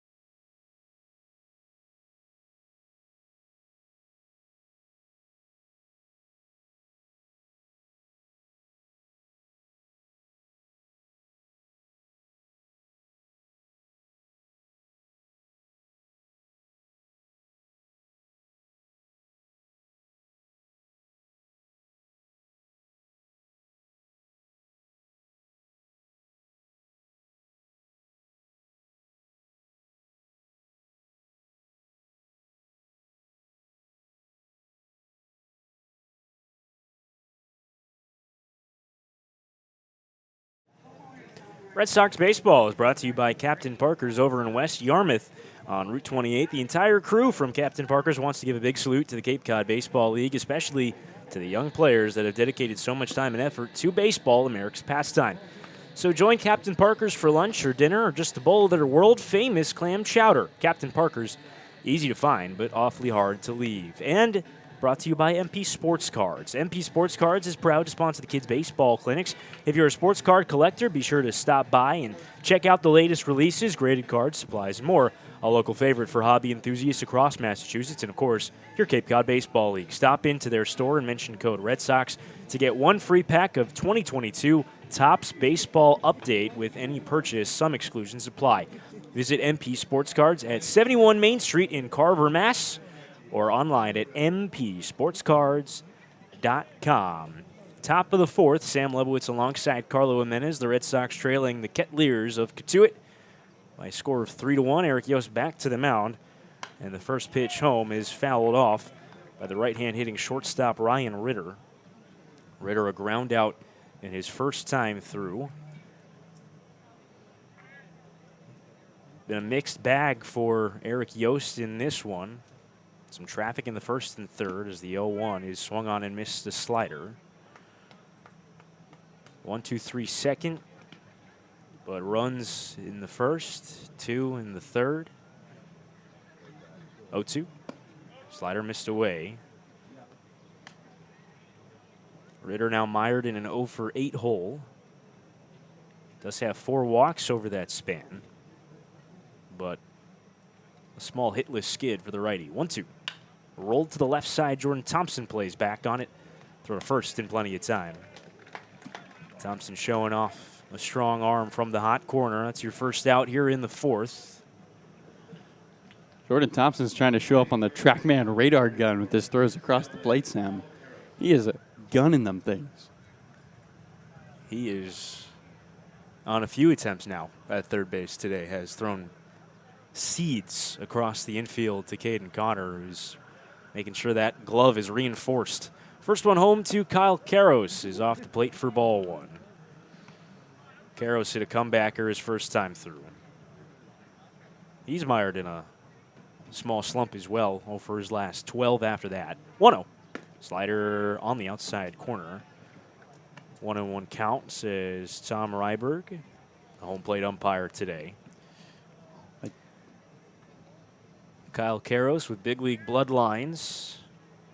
Big league bloodlines in the city he plays. 1-1 is fisted out towards left center. Going to fall in for a base hit. Over to cut it off, Carrig. A 1-out single for Kyle Karros. Kyle, of course, his father, Eric Karros, longtime slugger with both the UCLA Bruins in the 80s and in the majors. Been a bulk of his career with the Dodgers. 13 years in the major leagues. Hit over 280 home runs, 284 to be exact. And Kyle certainly got his father's size. 1-1 coming home, or the first pitch rather, to Caleb Lomovidas. Popped up. Chase Mydroth makes the catch and fakes back his high school buddy to first base. And we'll see if Pick goes to Kavanaugh in the pen. You have 5 left-handed batters due up here, Sam. And so the question becomes, does Scott Pickler want the lefty on lefty, or does he think Eric Yost can get him one more out? And maybe we see Kavanaugh in the 5th. Red Sox have double barrel action in that bullpen. Looks like Chris Bowe is up alongside Matt Kavanaugh, who appears ready or so. Not Chris Bowe. First one home to Chandler Simpson, comes inside at his feet, a breaking ball.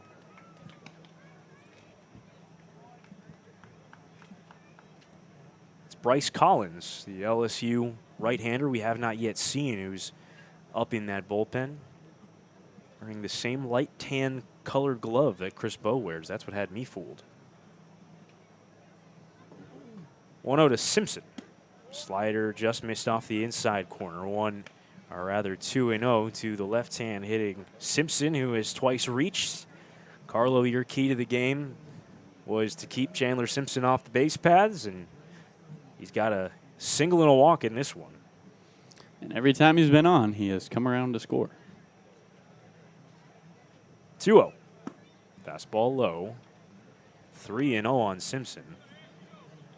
Here with 2 out, runner on first. Red Sox trailing 3-1. Eric Yost trying to keep it at 3-1. Outfield is fairly shallow, shaded to left center. 3-0 is down the middle. A fastball, strike 1.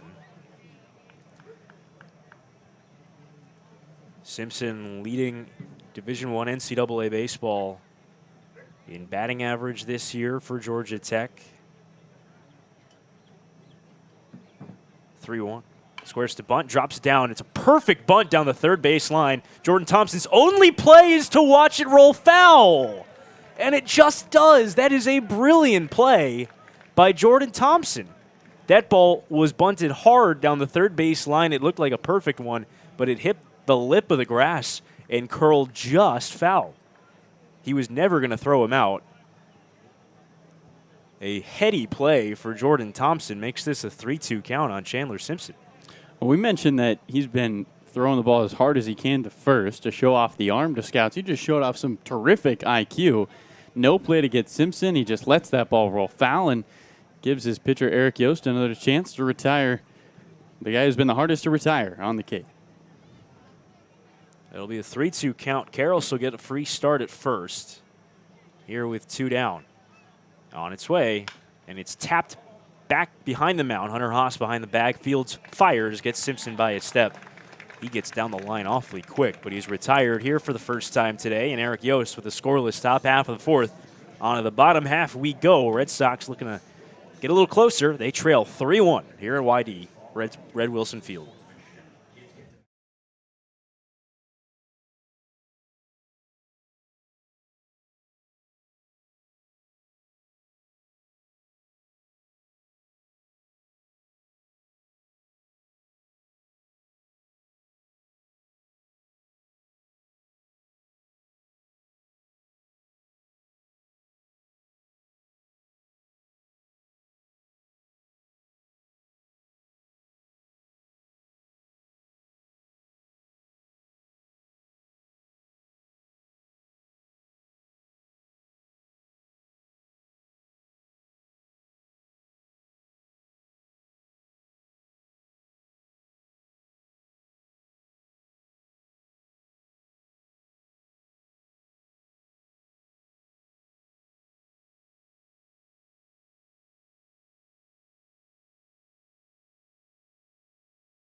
Red Sox baseball brought to you by the Salty Dog Realty Group. Hey, Sox fans, have you ever thought about buying or selling a home?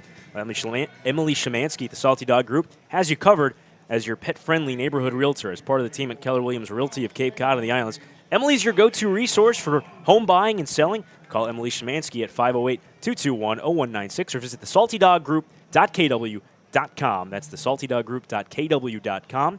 First one home to Johnny Long, a swinging strike on an off-speed pitch from the right-hander Christian Little, who has lasted into the fourth inning of this game, which would match his season high from the regular season if he can make it through. 0-1 to Long, miss away. We're here in the home half of the fourth inning. Red Sox trailing Cotuit 3-1 on a brilliant, sunny, early evening here at Red Wilson Field. The 1-1 foul tipped held by Loma Vida, 1-2 on Long.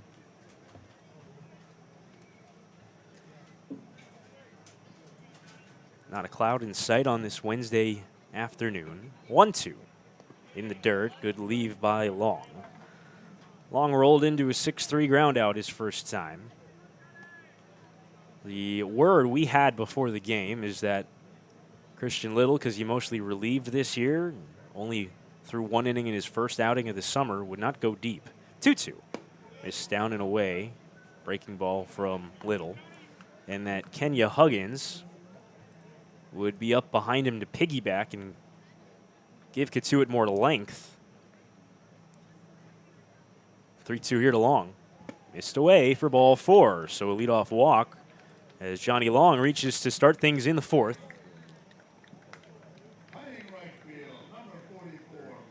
And it is Kenya Huggins who's warming up in the bullpen right now for Cotuit, so we'll see how much further Mike Roberts pushes his talented right-hander Christian Little.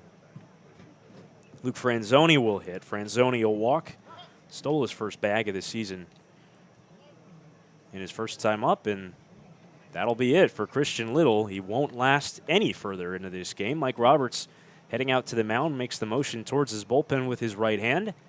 And Kenya Huggins will come on into this ball game with a runner on first and nobody out. And the bottom half of the fourth inning at Red Wilson Field. We just came back, but we'll go to another break here before Huggins takes over on the bump for the Kettleers.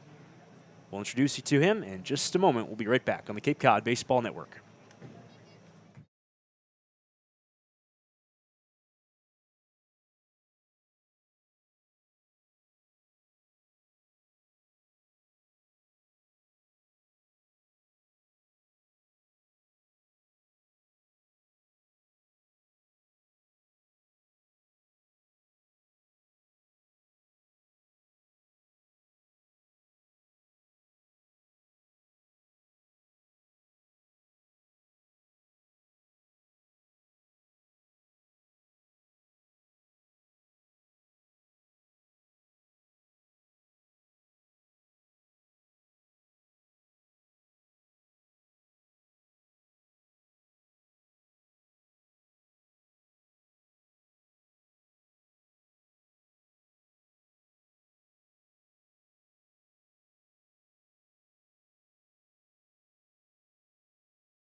New arm on the mound for the Cotuit Kettlers is the right-hander out of Chippewa College, Kenya Huggins, who will take over for Christian Little, who went the first 3+.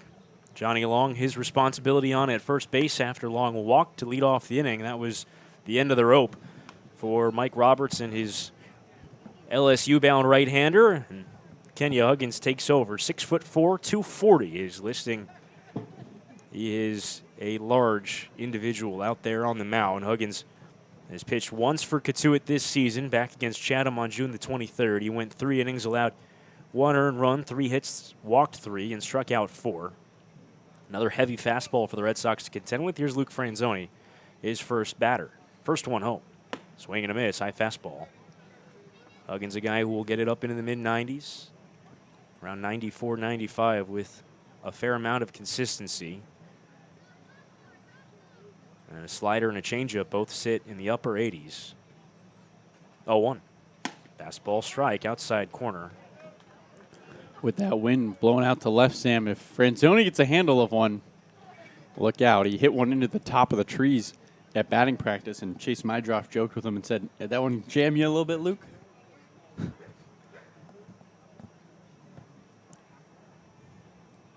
0-2. Swing and a miss. 3 pitches and 3 strikes. Franzoni dispatched. First out recorded by Huggins, his first strikeout. And Franzoni set aside. Here's Jordan Thompson.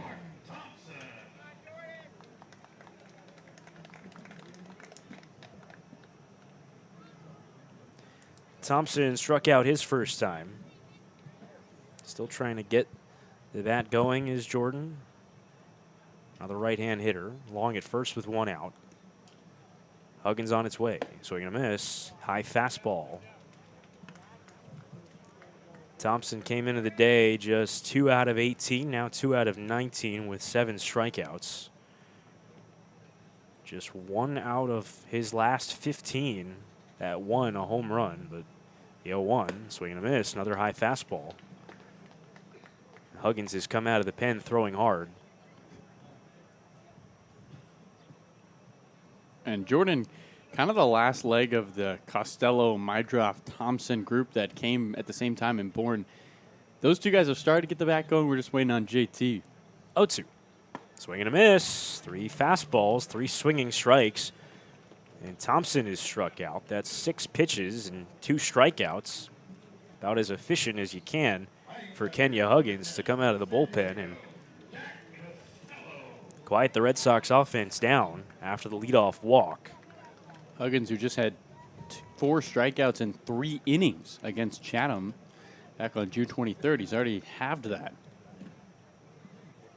Here's Jack Costello. First pitch, home fastball. He lays off high. Huggins this year at Chippewa College started 14 games out of the 15 he appeared in. Pitched to a 2.96 ERA and struck out nearly 12 batters per 9. 1-0 to Costello. Foul tipped held by the catcher Loma Vida. A swinging strike, 1-1. That's 97 strikeouts in 73 innings for Huggins during the regular season. And the 1-1. Fouled back. Huggins draft eligible this year. Pitched in the first ever draft combine games last year in June. Originally a Louisiana Tech signee, opted to go the JUCO route with Chippewa. 1-2. Swing and a miss. Shows off the slider. Costello down swinging. Huggins comes in after the leadoff walk and strikes out 3 and does it in quick order. Red Sox set aside here in the bottom of the 4th. On to the 5th we go at Red Wilson Field. Cotuit leads your Red Sox 3-1.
Red Shirt Fridays is a national program created to acknowledge, honor, and support our troops and first responders who put themselves in harm's way to defend our freedom. In support of this program, the Yarmouth Dennis Red Sox and all Cape League teams will be wearing a specially designed red jersey every Friday. This special weekly celebration of Red Shirt Fridays is sponsored by Zephyr Hats, Massachusetts State Lottery, and OT Sports. Support our troops and first responders and join us by wearing red every Friday. Sam, is that a bird?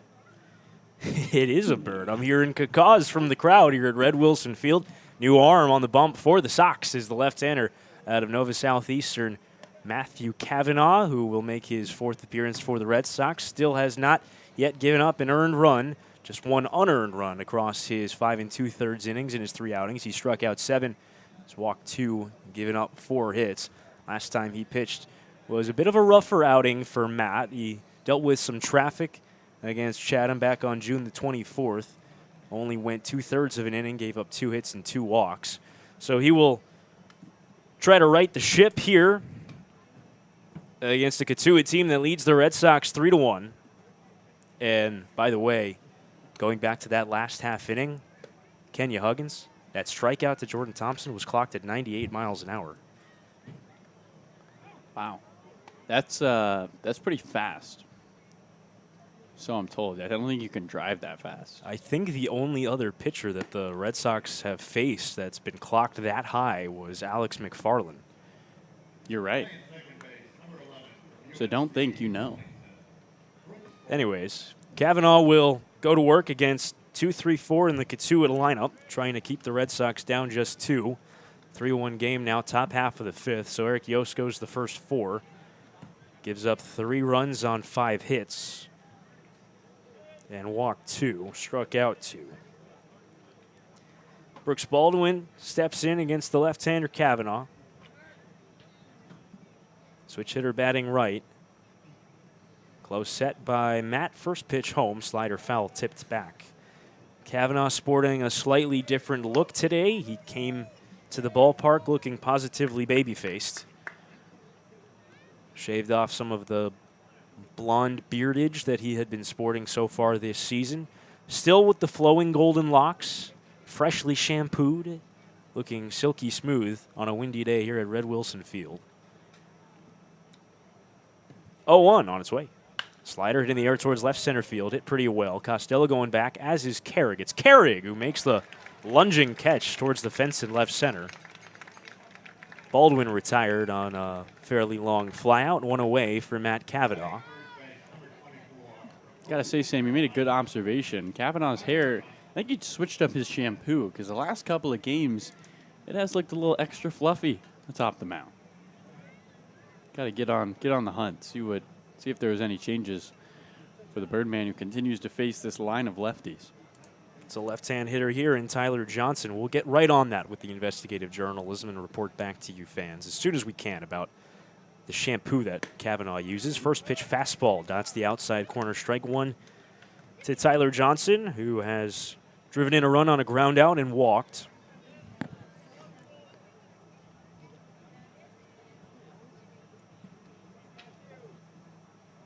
Infield shifted around right. 0-1 from Birdman. Fouled back. Another fastball. Kavanaugh, 2-pitch guy, fastball, slider. That slider, an effective weapon against the left-handers. And with Kavanaugh ahead of Johnson, we'll see if he goes to that equalizing left-handed slider on an 0-2 count. He's set out in front of the belt, and the 0-2. Fouled back. There was the slider. Caught some plate. And we'll do it again. With 2 strikes, the infield shift has swapped over. Hunter Haas plays in the standard shortstop position, and Jordan Thompson replaces him on the right side of second. With Mydroth and Caden Connor on that side as well. Infield, Cole Carrig, the out center fielder, is shifted a little towards left center. Outfield playing deep. 0-2. Take in high, a slider that just missed the outside corner. And a 1-2 count on Johnson.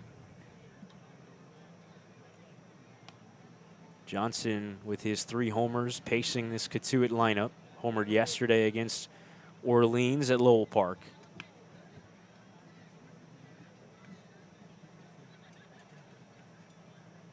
One-two heading home. Taken again, just off the plate on a slider. Count runs even, 2-2.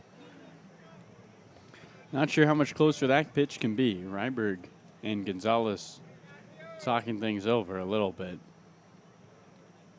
We've seen Kavanaugh get strike 3 calls before. He'll try again. 2-2 to the left-handed hitting Johnson. On its way. Fouled back a fastball. Johnson protecting, stays alive.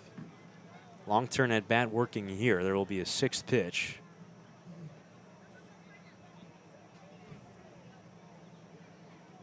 Fernando Gonzalez and Kavanaugh trying to get on the same page. Kavanaugh working from the extreme third base side of the rubber with the back foot, but the front foot well in front of it, almost on the first base side.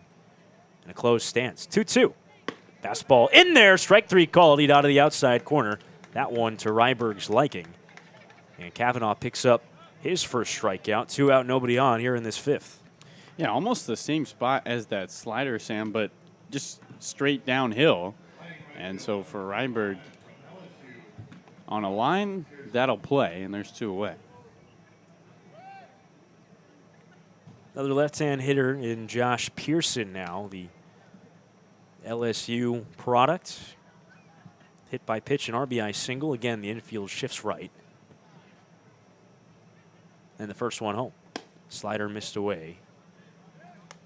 Thompson playing even with the bag near the third base line. In case Pearson has any designs of a bunt, Hunter Haas playing up the middle on the right side of second. Outfield a little more straight up against Pearson. 1-0. Swing and a miss. Fastball came up and in on him. The count runs to 1-1 on a beautiful day for baseball here at Red Wilson Field. A light breeze heading out to left in this one. A little more quiet than it was when we started. Lots of fans on hand as we honored Coach Scott Pickler before this game. 1-1. Skips in a slider, and the count goes to 2-1 on Pearson. A lot of fans down that left field line between the Red Sox dugout and bullpen. On that small hill in tree cover along the third base foul line. The bleachers down that line as well full up. 2-1. Lifted in the air to center. Carrick started in, now back towards the gap, runs it down. A couple of nice running catches by Cole Carrick here in this top half of the 5th. 1-2-3, Matt Kavanaugh gets the Kettleers in order. On to the bottom of the 5th we go. We're halfway through here at Red Wilson Field. The Kettleers lead the Red Sox 3-1.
Red Sox baseball is brought to you by Giardino's Family Restaurant, a Cape Cod tradition. Same family, same location for 52 years. Giardino's is part of the community, giving back to many organizations, and it's part of the recognition Yarmouth Little League field is named in memory of their dad, who founded the business in 1970. Giardino's is a family-oriented operation serving a wide-range menu, sure to please everyone. Give them a try.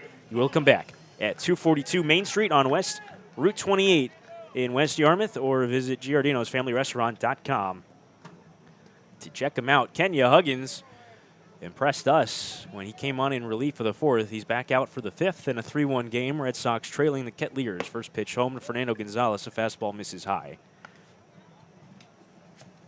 It'll be Gonzalez, Hunter Haas, Caden Connor, 8, 9, and 1 in the Red Sox order against Huggins. He's working his second inning of relief in relief of Christian Little. 1-0, fouled back. Huggins came out of the bullpen throwing extremely hard. Was clocked at 98 once in that fourth inning on a strikeout of Jordan Thompson, en route to striking out all three hitters he faced in that fourth. Red Sox trying to get something going against him. 1-1, fastball missed upstairs. Gonzalez tapped a ground out to second his first time through. Had a base hit off the bench yesterday. 2-1. Inside, and Gonzalez has to vacate a little, as that one came up towards the shoulders.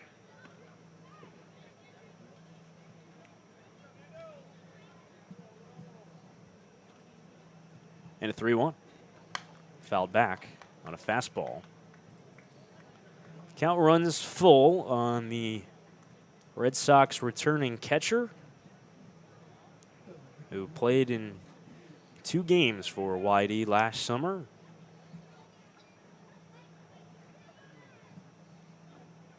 Here's the 3-2. Upstairs he walked him. Fastball missed in. And Gonzalez will take first on a leadoff walk. First base runner to reach against Huggins. Just the second walk Fernando has been able to draw. He's on at first. Hunter Haas will hit. Haas singled in his lone trip today. Red Sox trying to get something going here in the middle innings of a game they're trailing 3-1. First one to Haas is swung on and missed a fastball. Mike Roberts is now waving the left fielder, Cole, in 10 or 6 steps. Haas dumped a looping fly ball in front of Zach Cole in left field his first time in. 0-1. Missed away. Another fastball from Huggins. This time, Cole, a much less generous left field, even with the wind blowing out a little bit to left. Hunter without a home run this year.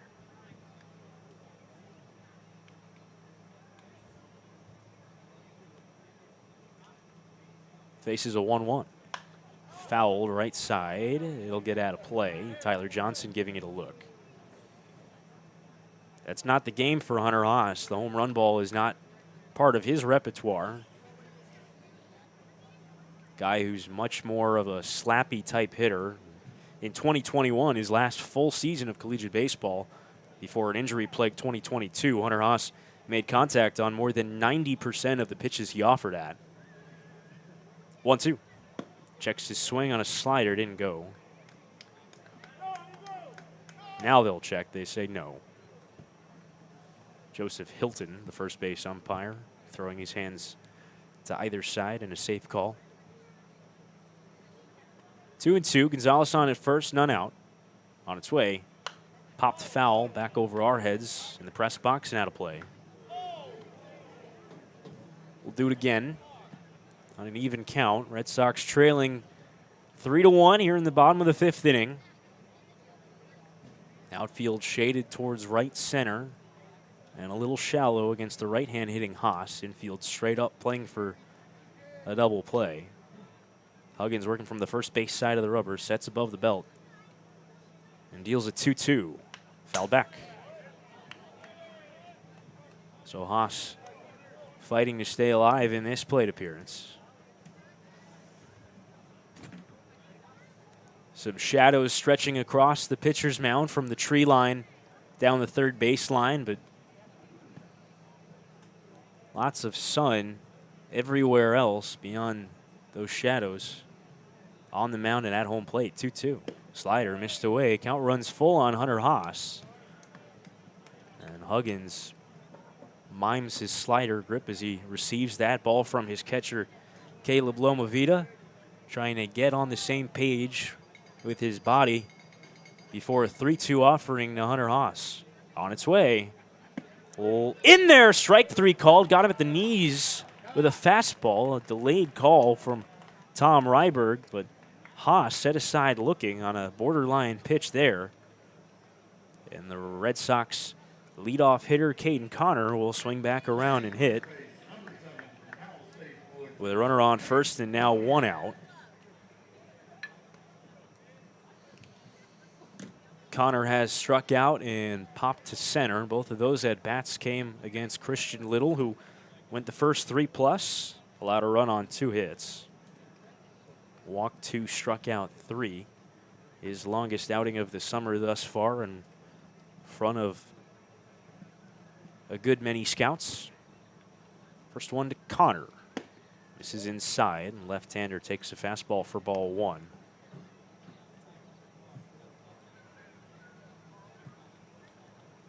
Some fans have amassed beyond the outfield fence, pretty much stretched all the way across. Lots of fans in straightaway left and center and down the right field line.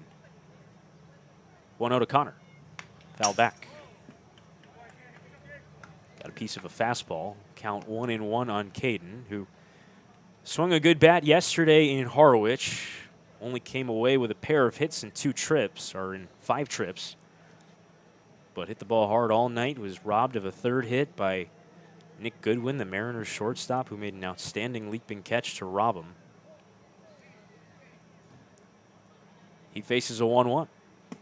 And a miss beneath the knees, a fastball. Caden overall came into this one a .289 hitter. Average has steadily risen a bit. 5 out of his last 13 coming into this matchup over his last 4 games. 2-1.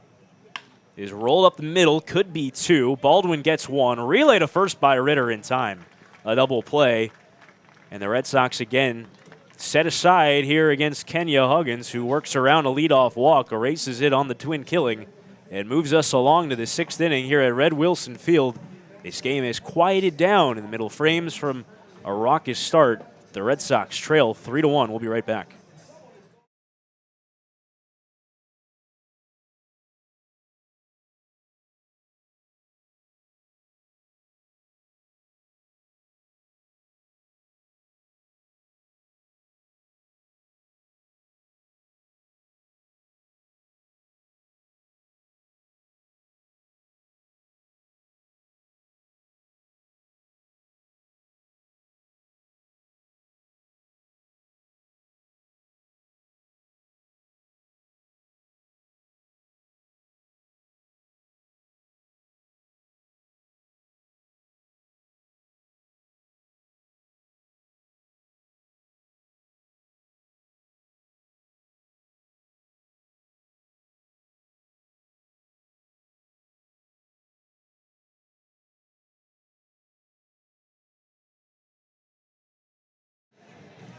Red Sox baseball is brought to you by Devidime. Hey, business owners, is your website generating the leads and sales that you want it to? If not, contact Devidime, the official web development company of the Arlington Dennis Red Sox.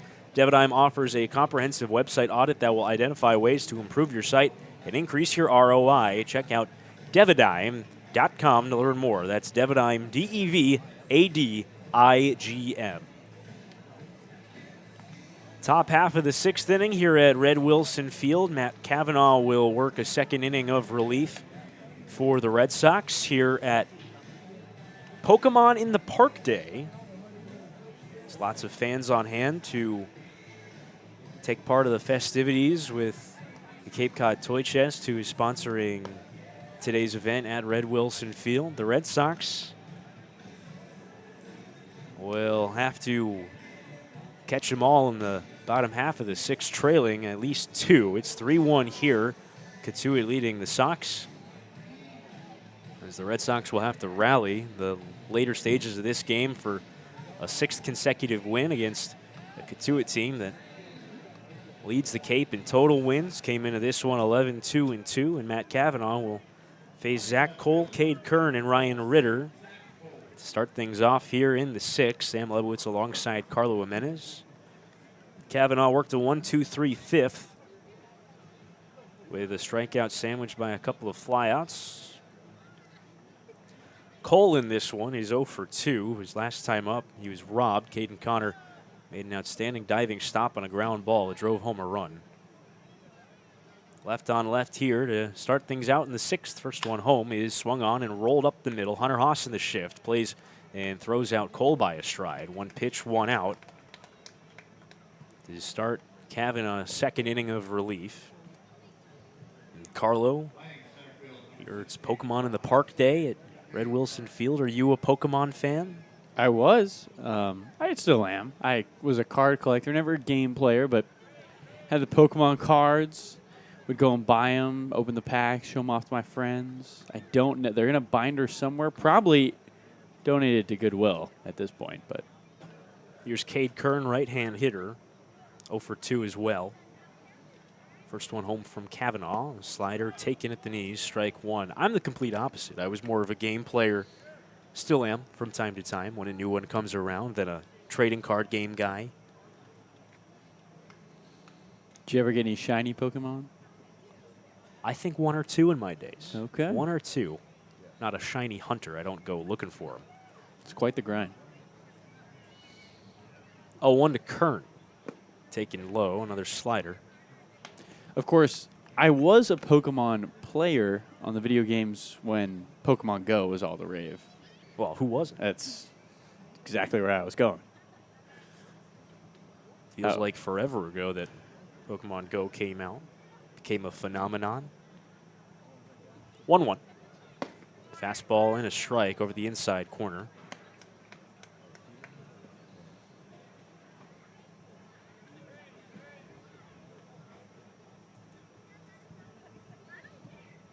Kern, the center fielder out of Ohio State, the right-hand hitting Buckeye and Ohio native.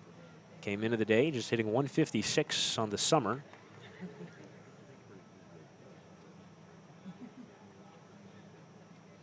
One, 2. Breaking ball, check swing, foul. Never really thought that I would be talking Pokemon in a baseball broadcast, but here we are. Pokemon Go, that was a good time in life. I'd go back to those days. Things felt awfully simple back then. They did. Just go to the park with my phone and catch the Pokemon. 1-2. Fastball hit in the air to center and shallow. Kerrigan, he drops in front of him, a base hit. So Kern aboard with a 1-out single here in the 6th. First hit allowed by Cavanaugh. And Ryan Ritter will swing the lumber with a man on and 1 out. Fernando Gonzalez will meet Coach Scott Pickler at the mound. He's out of the dugout, and he's going to come get his left-hander with another right-hander due. And 2 more to follow behind him with those 3 righties due up. Looks like we're going to get a chance to see Bryce Collins, who has been warming in the bullpen for a few minutes. He will come on into this game. His first action of the summer. We'll introduce you to the LSU right-hander when we come back in just a moment here at Red Wilson Field. Runner on first, 1 out. Red Sox trailing 3-1 here in the top of the 6th.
Back here at Red Wilson Field, Sam Lebowitz alongside Carlo Jimenez, bringing you through the middle innings of this one. It's the top of the 6th, and a new pitcher is in for YD, trying to keep this just a 2-run deficit. Cotuit leads 2-1.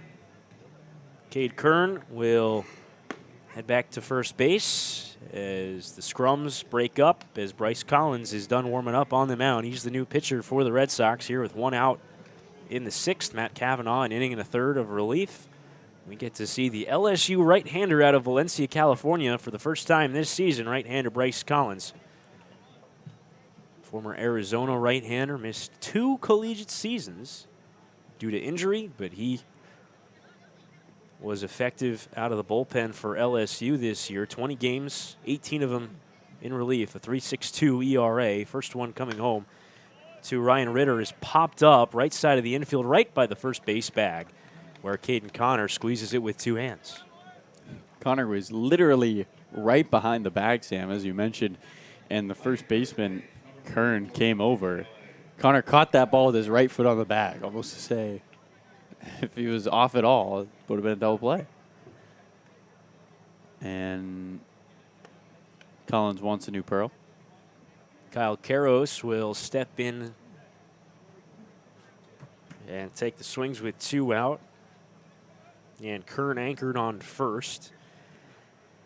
Karros has tapped a comebacker as the throw to first, a pickoff attempt, and neither Caden Connor nor Cade Kern were looking.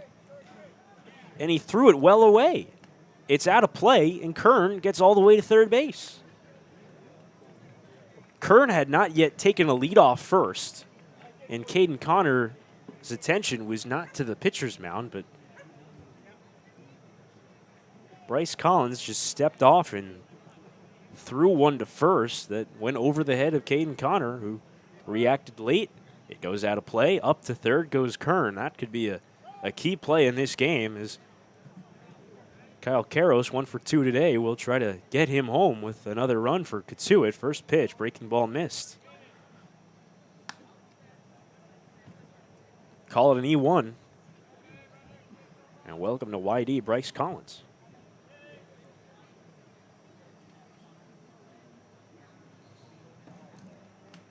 Collins working from the first base side of the rubber, and a 1-0 curve, and Karros has to bend out of the way of it as it broke in towards his hip. First error for YD today, and for either side. Red Sox have been playing some pretty crisp defense of late. 2-0. Upstairs, a fastball. Collins let that one loose. Collins joins Jordan Thompson as the 2 LSU Tigers on this Red Sox roster. 3-0. Fastball missed low and in. Close pitch and a 4-pitch walk to Kyle Karros. He will head down to first base and give way to Caleb Lomavita. 1 for 2, a single he scored. Runners on first and third for Cotuit with 2 down. Here in the top of the 6th. Leading the Red Sox 3-1, trying to extend that lead with a 2-out knock for Lomavita.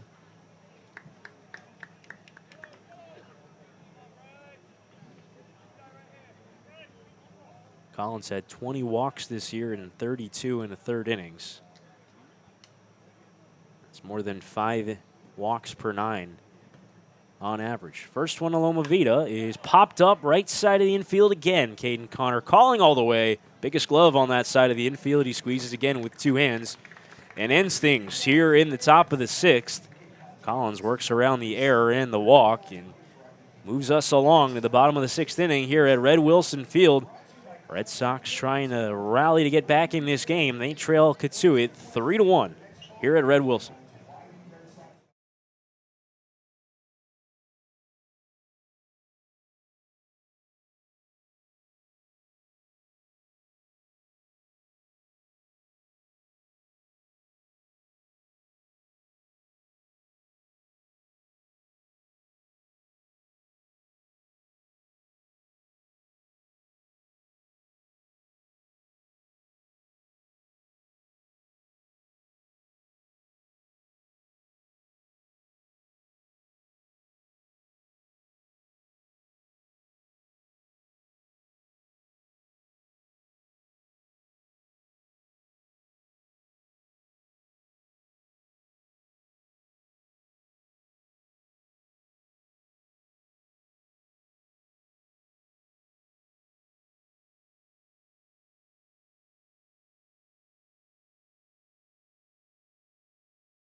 Bottom of the sixth here at Red Wilson Field.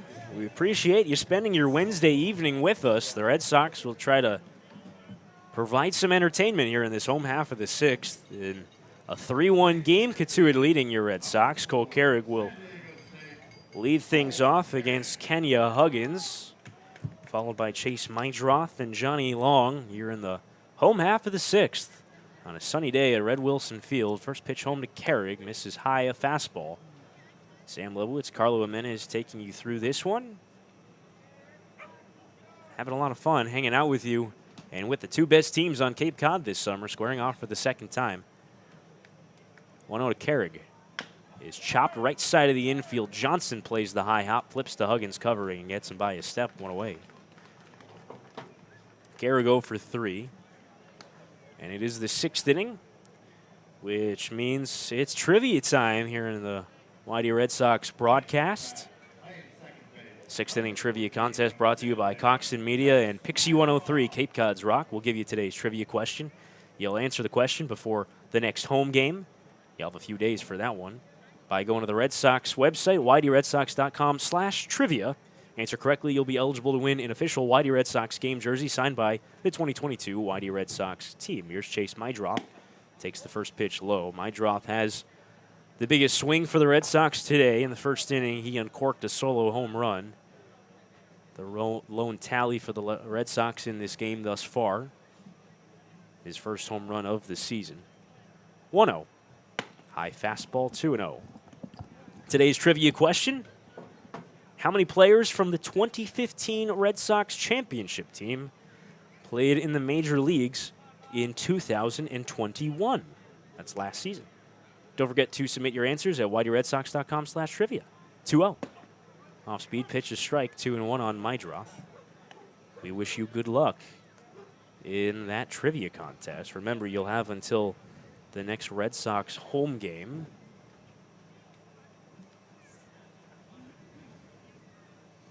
which is Saturday against Hyannis. 2-1. Fastball, strike, outside corner. Rather, that's Wareham on Saturday. The Red Sox play Hyannis on both Sunday and Monday. The home-and-home series around July 4th. Gave you false information there, Sam. That's on me. All good, Carlo. 2-2 to Meidroth. Is roped towards left, a base hit. A couple of hops past the shortstop on a dive. Ritter couldn't come up with it. Two-hit day for Chase Meidroth. He's on first with the Red Sox third hit. And his second. And Johnny Long will take the swings with one away.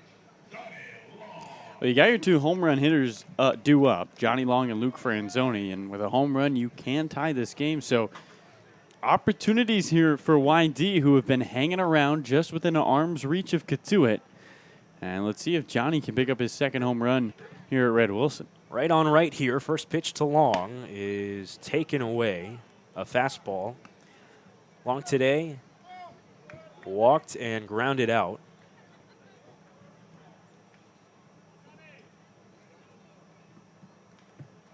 Yesterday went 1 for 4 with an RBI against the Mariners at Harwich.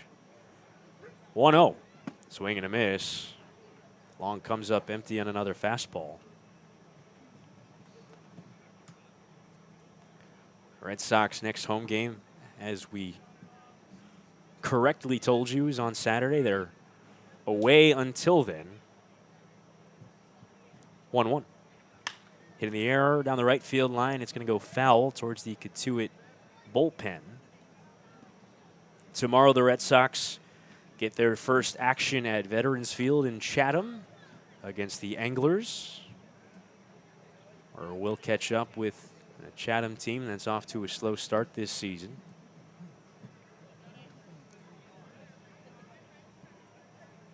And then Orleans at Eldridge Park on Friday. A couple of interdivision matchups after this cross-divisional play here today. 1-2, fastball misses just low. Gutsy take by Johnny Long, and a 2-2 count. The runner on first and one away here in the home half of the sixth. Red Sox trail by a pair. Each team pushed across a run in the first. Cotuit with 2 in the third. That's the difference. 2-2. Low and away, off-speed pitch. Count runs full on Long, who's already walked once today. Luke Franzoni to follow.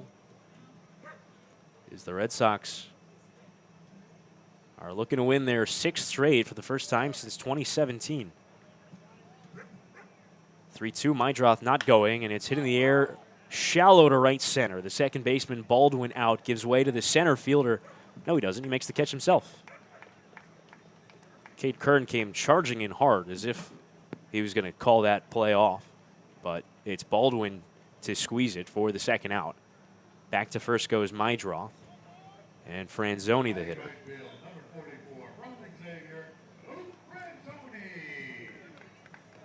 And this is a power-on-power matchup. Franzoni was the first hitter Huggins faced when he came in relief in the 4th, and he struck out on 3 fastballs. We'll see if he adjusts here. First one, slider, missed well off the plate. Good play by Loma Vida to get that one in the webbing. Count 1-0 on Franzoni, who holds the team lead in home runs. Tied with Paz Ferreras with 2. 1-0. Inside and low, fastball. So Franzoni ahead 2-0. If he can reach and extend the inning, Jordan Thompson would hit.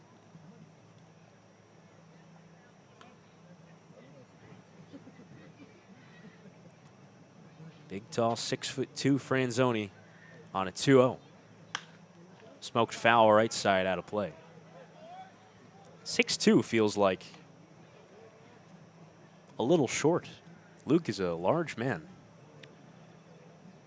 Franzoni, when you see him walking around, it's more like 6'4", I would guess. Somebody's got to get the measuring tape out. But Built like a tight end, too. 2-1. Hit in the air towards left center. Hit pretty well. Cole easing back in the gap. He got it off the end of the bat, and Cole makes the catch, ranging to his left to end the inning.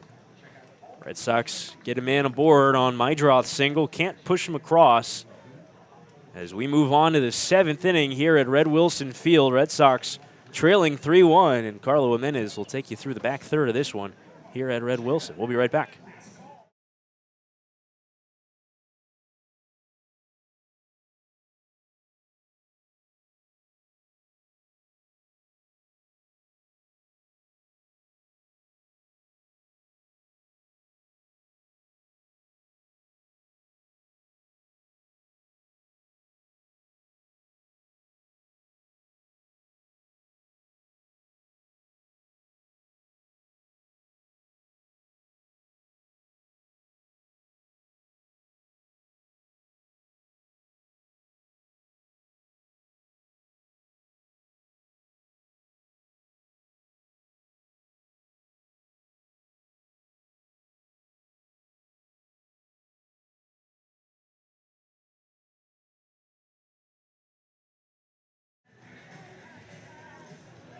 No summer in Whitey Red Sox Nation would be complete without our youth baseball clinics, where boys and girls ages 5 and up can learn the game of baseball and the importance of sportsmanship.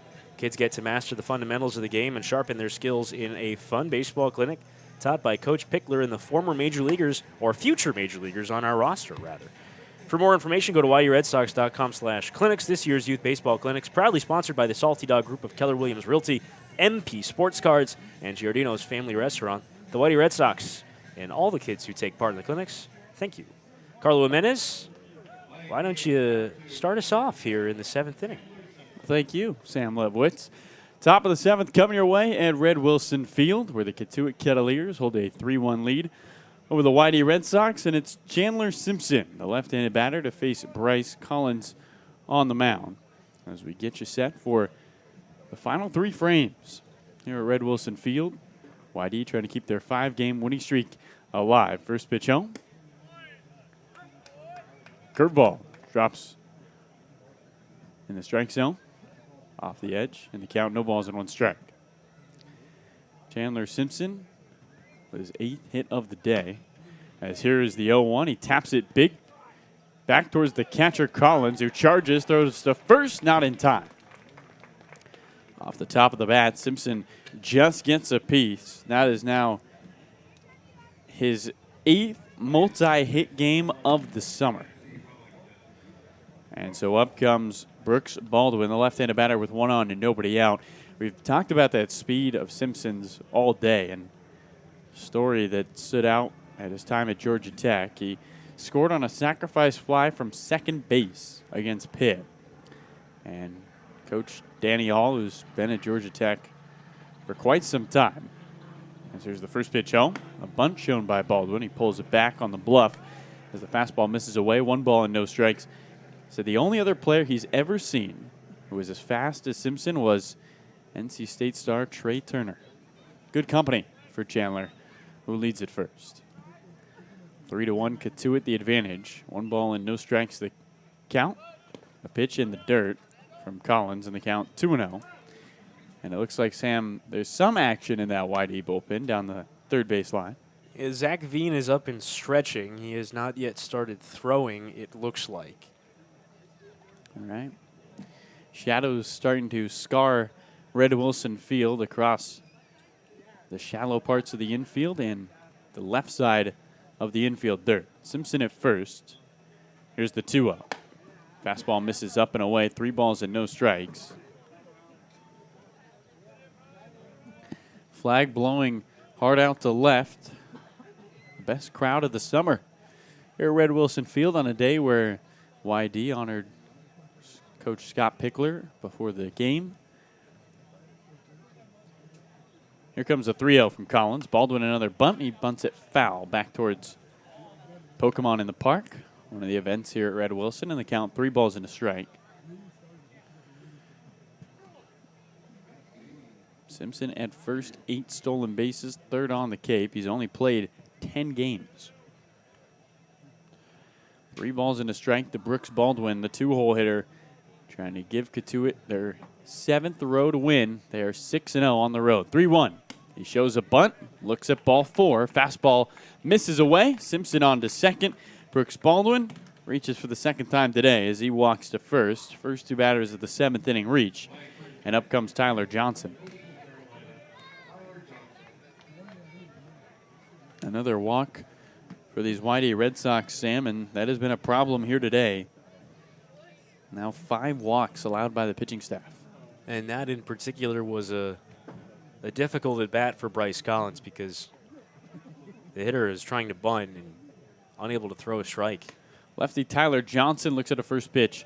Fastball that misses off the inside part of the plate. 1 ball and no strikes. Carlo, I don't know how you feel philosophically about the bunt, but for me, in a situation where you're only down 2 runs, any out that you get gets you back in the dugout quicker. And if a guy is giving him up for a sacrifice bunt chance, you take it and you got to throw a strike and let him help you out.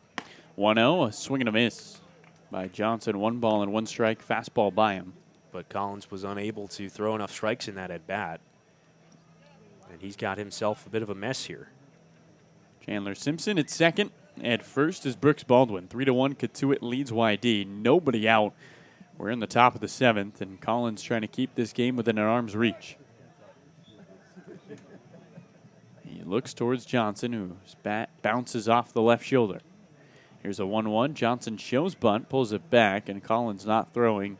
Instead turns and fakes to second. Every time Chandler Simpson has reached, he has scored. He sits in scoring position. Brooks Baldwin at first. Here comes Collins, 1-1. Johnson shows bunt, misses everything, and takes a strike. 2 balls.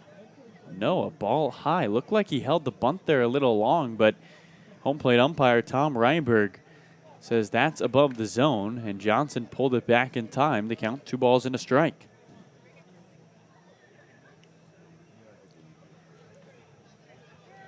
A cool Wednesday afternoon here at Red Wilson and a 2-run game. Here's the 2-1. Johnson shows bunt, pulls it back again, takes ball 3 off the inner edge. The count, 3 balls and 1 strike. Caden Connor is charging in from first as Johnson shows bunt. And right now, Bryce Collins just has to throw a strike. Nobody out, 2 on. Zach Veen has begun throwing in the Red Sox bullpen, and he's got to get up in a hurry because Collins has no real clue where it's going right now. Working from the first base side, 3-1, popped up on the bunt attempt. Back towards the beanbag toss here at Red Wilson Field. A lot of things to do if you come out for a game. Include watch the best team in the Eastern Division, the Whitey Red Sox, taking on the best team in the Western Division, the Cotuit Cavaliers. Second time these two teams are facing off this season, and they won't see each other until July 21st. Simpson singled on an infield knock. He's at second. As the 3-2, another bunt attempt, another foul down the left field line. Count 3 balls and 2 strikes. Collins rocking the sunglasses on this sunny day, although he is in the shade. Stares in towards a left-handed bat from Coastal Carolina. 3-2, 2 on. Here it comes. Swinging a looper off the end of the bat, down the third base line and foul. And the throw back is over the head of Collins towards Chase Mydroff, who's tying his shoe, and Hunter Haas runs over to pick it up. Everybody stays where they are, but once again, Sam, a routine play, almost disaster. Dead ball there, off the foul ball. Ball's not in play yet. Calm down, folks. All is well. Simpson at second, Baldwin at first. A full count with nobody out. Collins, 3-2. Swing and a miss. Nasty curveball. Bryce Collins deals to Tyler Johnson. He strikes out swinging for the second time. And there's one away. A big strikeout there from Collins. Here's Josh Pearson with Simpson at second and Baldwin at first. One away. 3-1. Cotuit leads YD.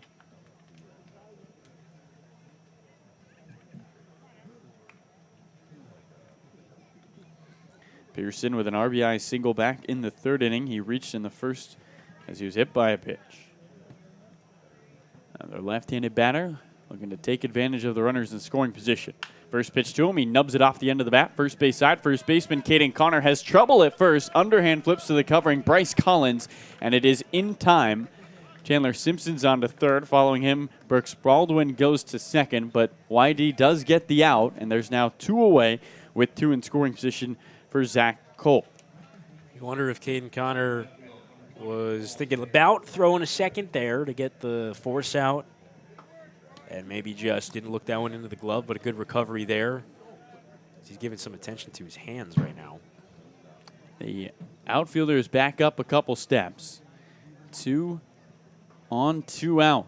Bryce Collins allowed a leadoff single and a walk. Can he get out of it against a Cotuit team, as Fernando Gonzalez wants to go talk to his pitcher? A Cotuit team, Sam, that is the best team on Cape with runners in scoring position. They hit nearly 250, and no other team scratches that. Looking to add to their 3-1 lead, which if you're the Red Sox, only 3 hits today, you have to feel good about. Just down a pair. Both teams picking up runs in the first, and then Cotuit with 2 in the third. Chandler Simpson is at third. Brooks Baldwin at second as the wind quiets in left. First pitch to the lefty. Fastball misses just off the outside to Zach Cole. The count, 1 ball and no strikes. Well, the last time these two teams played, the Red Sox scored 3 in the 8th inning to win. And if they were to match that today, it would give them the lead as of right now. But this is a big spot in this game to keep things tight. Time is called. 3-1 game right now. Cotuit the lead. You just get 1 base runner on if you're YD. You bring the tying run to the plate. Here's the 1-0. Fastball and late is Zach Cole. 1 ball, 1 strike. Cole, who picked up his first home run of the summer yesterday, a solo shot, and his first triple on Cape. The guy who led the NCAA in triples this past season. Out of Ball State, had 9 of them. 2 in scoring position with 2 out. 1-1. Swinging a pop-up down the third base line and out of play. And after allowing the first 2 batters of this 7th inning to reach, an opportunity for Bryce Collins to get out of it, leaving them stranded. Cotuit has left 6 on the base paths today. Collins looking to make that 8. He adjusts his cap. With his throwing hand, glove pinned against his uniform. Comes set at the bell. Stares at third. 1-2. Fastball up and away. 2 balls, 2 strikes.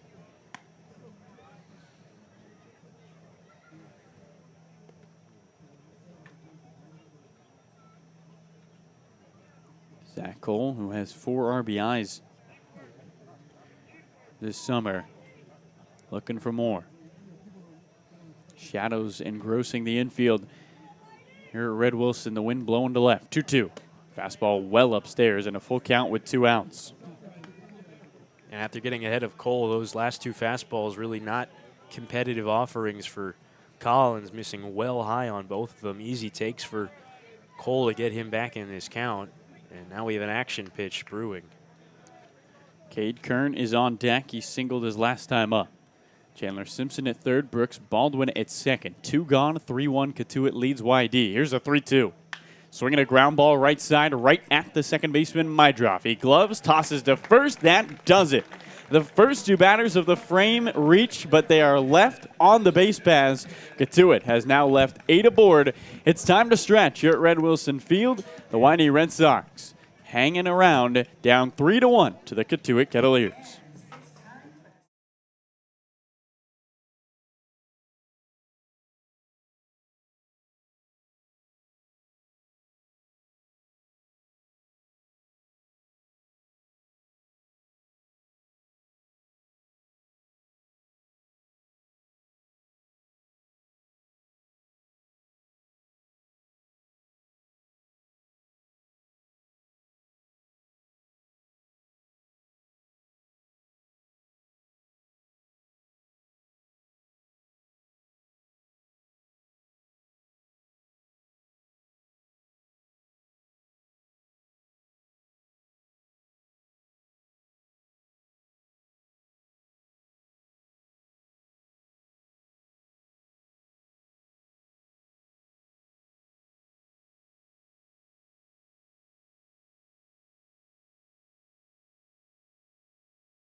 Welcome back to Red Wilson Field as the temperature heats up. A 3-1 Cotuit lead over the YD Red Sox. New pitcher on the mound is the righty from Tennessee, Mark McLaughlin. Second appearance this season and the second time he's facing these YD Red Sox. First time was on Saturday in YD's 5-3 win. Gave up 1 earned run in an inning and a third, walked 1 and struck out 2 batters. He takes on Jordan Thompson, Jack Costello, and Fernando Gonzalez, the 6, 7, 8 hitters for the YD Red Sox, looking to shrink the gap. YD's lone run coming on a solo home run from Chase Mydroff in the first inning. Since then, they've left base runners on in every inning today. Jordan Thompson, who is trying to get back on track, digs in, the right-handed batter.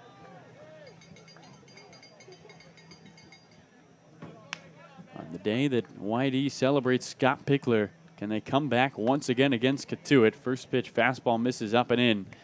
And the count 1 ball and no strikes to Jordan Thompson.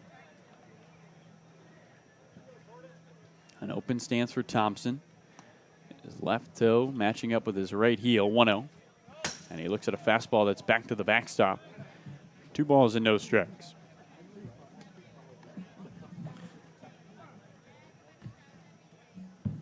Second time around, YD seeing McLaughlin. They haven't seen many pitchers twice this summer. Haven't seen many teams more than once. Here's the 1-0-2. Thompson ropes one on the ground foul over towards his dugout. And they count 2 balls and a strike.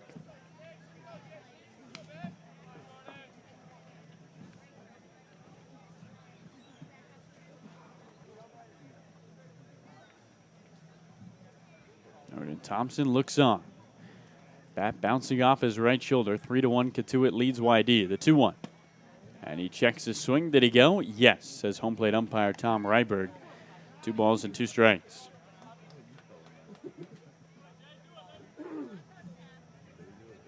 The Red Sox have had the leadoff hitter reach in 4 innings today. And every time they've been left on base. 2-2. Thompson looks at a breaking ball that misses well away. There's the slider from McLaughlin. And the count, 3 balls and 2 strikes, a full count to Jordan Thompson, who struck out twice today, once looking, once swinging. YD looking to extend their 5-game winning streak. They need to come back against Cotuit. 3-2. Thompson fists one on the infield. Up in the air for the shortstop Ritter on the light jog forward. He comes up with a baseball. There's one away. So Jordan Thompson is retired. And here's Jack Costello, who is 0 for 2 so far today. Just 3 hits for the Red Sox. The wind slightly blowing out to left. Fans still murmuring around here at Red Wilson, especially down that third baseline. Standing room only. First pitch to the right-handed bat of Costello is a curveball that misses up and away. 1 ball and no strikes.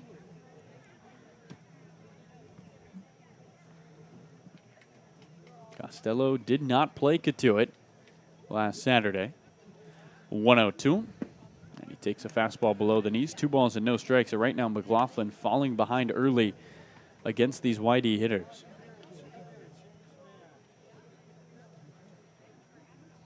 Ace is empty, 1 out. Cotuit 3. YD just 1. 2-0. Costello nubs one back to the screen. The count, 2 balls and a strike.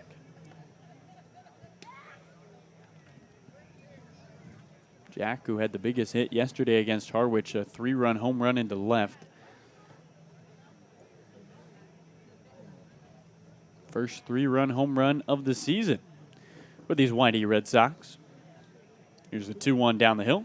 And he swings and hits one right back up the middle, a base hit. Jack Costello with a knock. His first of the afternoon. That brings the tying run to the plate. It's Fernando Gonzalez with 1 out and 1 on. Just the 4th hit. And Mike Roberts has seen McLaughlin fall behind the last 2 batters 2-0, and he's seen enough. That's going to do it for Mark as Roberts comes to the mound, and in comes a new pitcher for Cotuit. Runner at first is Costello with 1 out in the bottom of the 7th inning, 3-1. YD trailing the Cotuit Cavaliers. We'll be right back here on the Cape Cod Broadcast Network.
We welcome you back to Red Wilson Field. The Cotuit Cavaliers visiting for the first time, and they have a 3-1 lead over the YD Red Sox with one out in the bottom of the 7th inning. YD with Jack Costello at first, and a quick outing for Mark McLaughlin. He sees two batters, gets one to fly out to short, and then gives up the single and hands the baseball off to Ben Johnson from Georgia Southern. Second time this summer, the Red Sox are seeing Johnson in just his second outing. Pitched an inning and 2/3 against YD at Cotuit. Gave up 2 hits, walked 2, but the big no runs coming across. Sam, felt like maybe that was a little bit of an early pull from Mike Roberts, but he did not like what he saw from McLaughlin, so he goes to the righty from Tucker, Georgia. A little bit of a short leash, especially with the bottom of the Red Sox order coming up, but like you mentioned, Carlo, he fell behind both his hitters, and rather than giving McLaughlin a chance to settle into this one, he said, I'll just switch to a different right-hander. So up comes Fernando Gonzalez as the tying run. 3-1, Cotuit leads YD. The Cavaliers looking to win their 7th straight on the road. They have not lost. Meanwhile, the Red Sox trying to win their 6th straight. Started the season 0-3-1. They are 9-1-1 in their last 11. Can the hot streak continue for the home team? Gonzalez, a right-handed batter, looks in. Long hold from Johnson. He deals and delivers a fastball for a strike on the outside part of the plate. No balls and 1 strike. Ben Johnson, a Sun Belt Conference All-Tournament teamer, pitched to the tune of a 4.15 ERA this past season. 52 innings of work. Costello at first, 0-1. Gonzalez looks at a slider that misses away. 1 ball, 1 strike.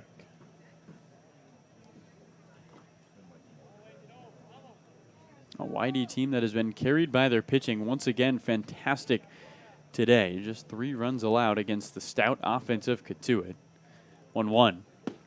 Gonzalez takes a fastball low and away, but on the part of the plate, 1 ball and 2 strikes.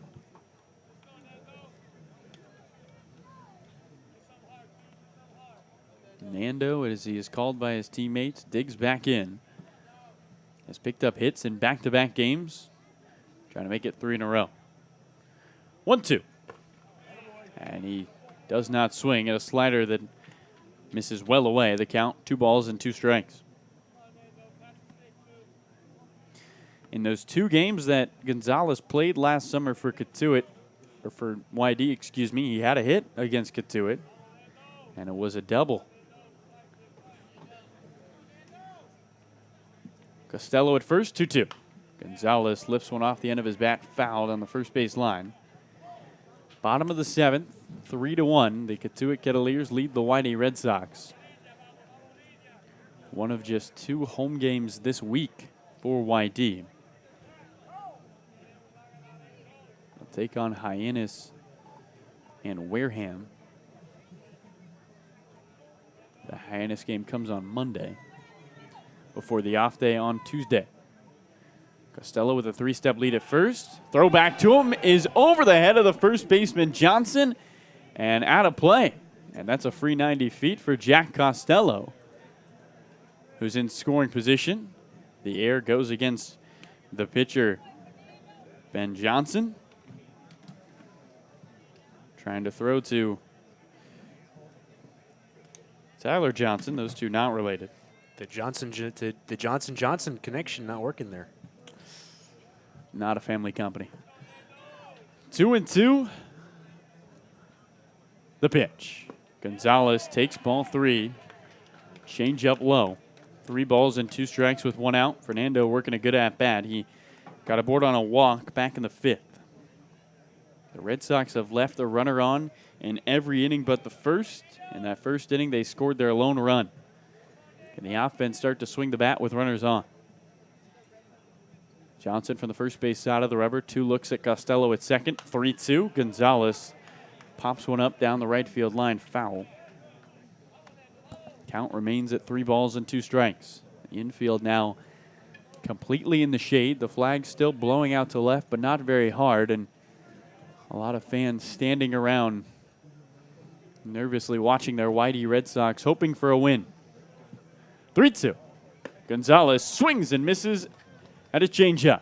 And there's the second out of the 7th, and the first strikeout for Ben Johnson.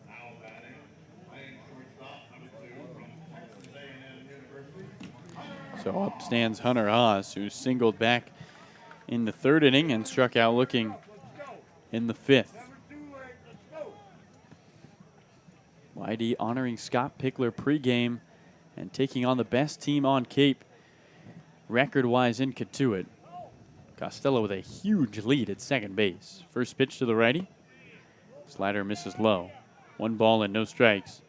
I mean, Jack is pretty much 3/4 of the way to third on his secondary lead. 3-1, Cotuit leads YD. Lightless Red Wilson Field. We are losing light. Johnson, 1-0. Fastball finds the outside part of the plate. 1 ball, 1 strike to Hunter Haas.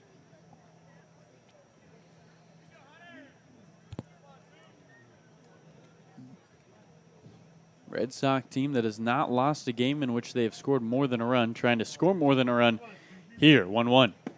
Misses away, snap back throw to second. They got Costello off the bag. No, they did not. Third base umpire Douglas Isham says he was safe. Boy, it looked like he was out by a mile. But Isham says not so fast. A good throw from the catcher Lomavita, and Mike Roberts not happy. He wants an explanation. The only thing I can think of is if Jack Costello got back to the back corner of the base on the center field side of second base. Isham and Mike Roberts are yelling at each other from across the infield. Don't think Mike Roberts is satisfied with the explanation as he heads back to the dugout. But you're right, Carlo, that secondary lead put Costello about, 35-40% of the way to third base. He was getting a real aggressive secondary, and he was caught way off the bag. 2-1. Swinging a ground ball left side, past the diving glove of the third baseman Karros into left field. Costello gets the go sign. Throw in from the left fielder Cole. The tag by Lomavita. In time, they get him. A good throw from Cole. A great snag by the catcher Lomavita, who took it off a hop and tagged out Jack Costello. That does it for the bottom of the 7th. 3-1 the score through 7 here at Red Wilson Field. Once again, the Whitey Red Sox get a runner on the base paths, and once again, they're unable to score a run. We'll head to the 8th here on the Cape Cod Broadcast Network.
We welcome you back to Red Wilson Field, where the Cotuit Kettleers are protecting a 3-1 lead over the Whitey Red Sox. New pitcher and a new hitter As we begin the top of the 8th, it's Owen Hackman, the righty from LMU, on top of the mound for YD, and in the batter's box, the left-handed bat of Cam Collier. The 17-year-old superstar in the box to face the righty Hackman as we begin the top of the 8th. First pitch. Changeup drops in for a strike. No balls and 1 strike from Hackman. Owen making his 4th appearance of the summer. Hasn't pitched in some time. Working from the first base side, 0-1. Swinging a big chopper right back to Hackman. He comes off the mound, lofts the throw to first, head high. Down goes Collier, who is now 1 for his last 13, and up comes Ryan Ritter. Hackman has not given up a run in now 4 innings of work. You're going to see a fastball and a curveball mainly from him. He's working on adding a changeup. Says Scott Pickler loves that changeup from Hackman, so might see it more than we think. Ryan Ritter, the right-handed batter, digs in. Shift is on for Ritter. The second baseman, Mydroff, to the left of the bag at second. With 1 out and the base is empty here in the top of the 8th. First pitch. Fastball misses low. 1 ball and no strikes.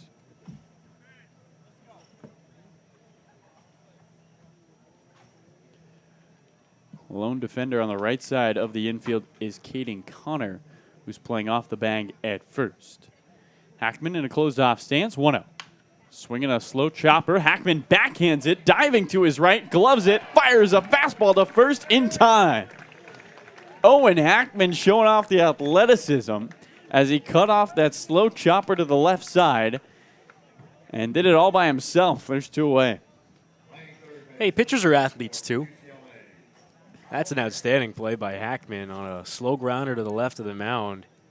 That sprawling stop and getting to his feet quickly and firing a strike. Not as easy a play as he just made it look. Cotuit 3, YD 1 with 2 outs and the bases cleared. Hackman trying to work a hyper-speed top of the 8th.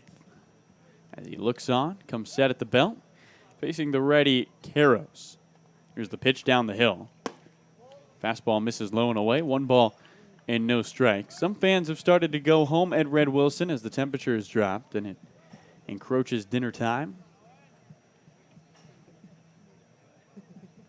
Here comes Hackman's 1-0 down the hill. Grounded, left side, diving is Jordan Thompson, the third baseman, but it's underneath him and into left field, a base hit. Kyle Caros reaches for the 3rd time today, the first time via a knock. And up comes Caleb Lomavita.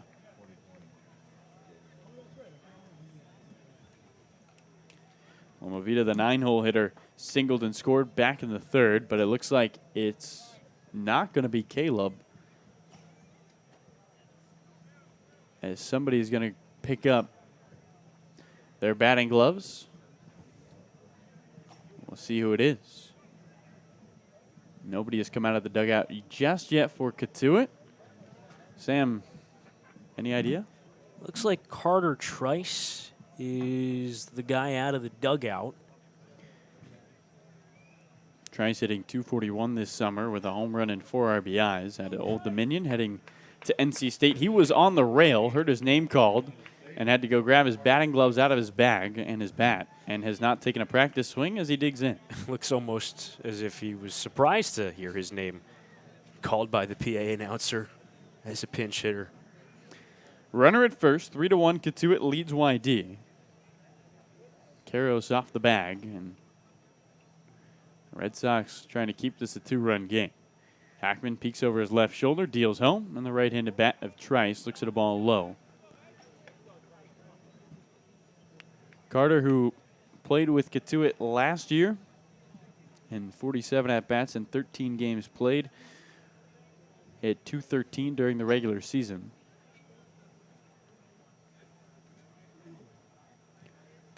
Hackman guns one back to first, and a good job by Caden Connor to keep that in the field of play. And Carter Trice, who had a millisecond to warm up, is now going to put some pine tar on the bat. 8 hits for Cotuit, only 3 runs across. They've left 8 on the base paths. Hackman's 1-0. Fastball off the outside. Good block by Fernando Gonzalez, who lunges to his right, uses his chest protector. Count 2 balls and no strikes. YD trying to take down Cotuit for the second time this season. Beat him on Saturday 5-3. It took a bottom of the 8th inning comeback, and they're going to need to do the same here today. Karros at first. 2-0. Swinging a pop-up foul down the right field line. Count 2 balls and 1 strike to Carter Trice, a All-Conference USA second-teamer who is on his way to NC State. He committed the same day that Tommy White entered the transfer portal. Tommy White on his way to LSU. 2-1. Swing and a miss. On the fastball, they count 2 balls and 2 strikes with 2 outs and Karros at first. It's Tommy Tanks, if you're not otherwise familiar with his last name. Became a superstar for NC State this year, hitting long home run after long home run. 2-2. Swing and a miss on the curveball. Hackman gets him to strike out, and YD leaves the runner stranded. Karros singles, but he watches Trice strike out. We head to the bottom of the 8th. Time is running out for the YD Red Sox as they trail 3-1 to the Cotuit Cavaliers. Sun's starting to set here at Red Wilson.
Welcome back to Red Wilson Field. I'm Carlo Jimenez. To my right, my good friend Sam Lebowitz. To my left, my good friend Zach Clapp.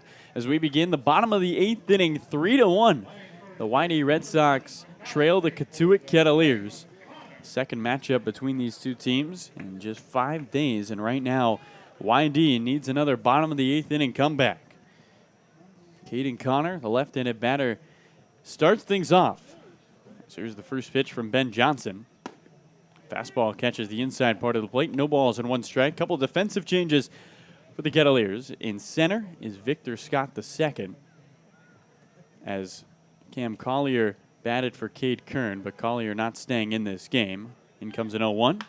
Caden Connor hits one off the end of the bat into left. Zach Cole ranging back to his left makes the catch as the left fielder reels it in, and there's one away. And then the other change is Justin McNiss behind home plate, putting down the balls and signs for Ben Johnson. And here's Cole Carrick. Base is empty, 1 out. Cotuit Cavaliers 3, YD Red Sox 1. First pitch to the switch-hitting lefty is a slider that misses well inside. 1 ball and no strikes. Carrick was 3 for 4 yesterday, still looking for his first hit today. Only 5 on the board for YD. Here's the 1-0. He takes a fastball at the knees for a strike. The count, 1 ball and 1 strike.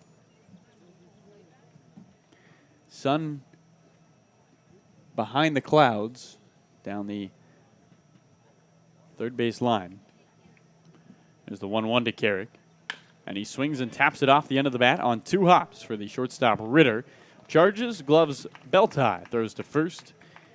And there's out number 2. Room service bounces for the shortstop. And up comes Chase Mydroff with 2 gone quickly and nobody on the base paths. 3-1 Cotuit leads YD. Coming in, you knew this was one of the best pitching staffs on Cape. Cotuit's road ERA as a ball club is a 1.22. It's absurd. And they're holding true to that. First pitch to the righty, Mydroff. And he takes a fastball downstairs. Count 1 ball and no strikes. Cotuit well on their way to extending a winning streak on the road to start the year to 7 wins. They have not yet lost away from Lowell Park. 1-0. Mydroff looks at a slider. Paints the outer edge. 1 ball, 1 strike. Haven't had any offense since the 3rd. Cotuit picked up 2 runs to take a 3-1 lead, and it's been zeros across the board since. Here's the 1-1. Mydroff takes a fastball that catches the outside part of the plate. Chase with the lone RBI today. A solo home run to left.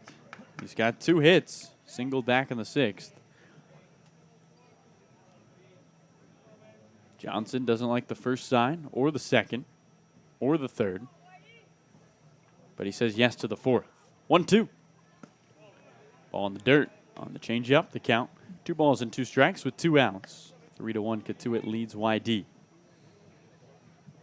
As Sam mentioned, the Red Sox are at Chatham tomorrow for a 7 o'clock start, then at Orleans for a 6:30 start. 2-2 down the hill. Mydroff fights off a fastball away as he fists it down the right field line.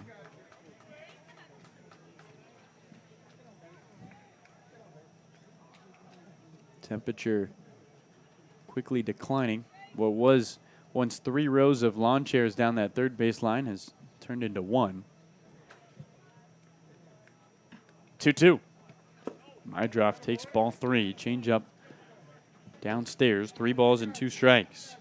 2 outs and a full count with Johnny Long on deck. YD just needs 1 base runner. That brings the tying run to the plate. And it feels like one of those days, Samuel, you'll take a tie. 3-2. Mydroff takes ball 4. Fastball misses low. He works himself aboard for the 3rd time today. And here's Johnny Long, who represents that tying run.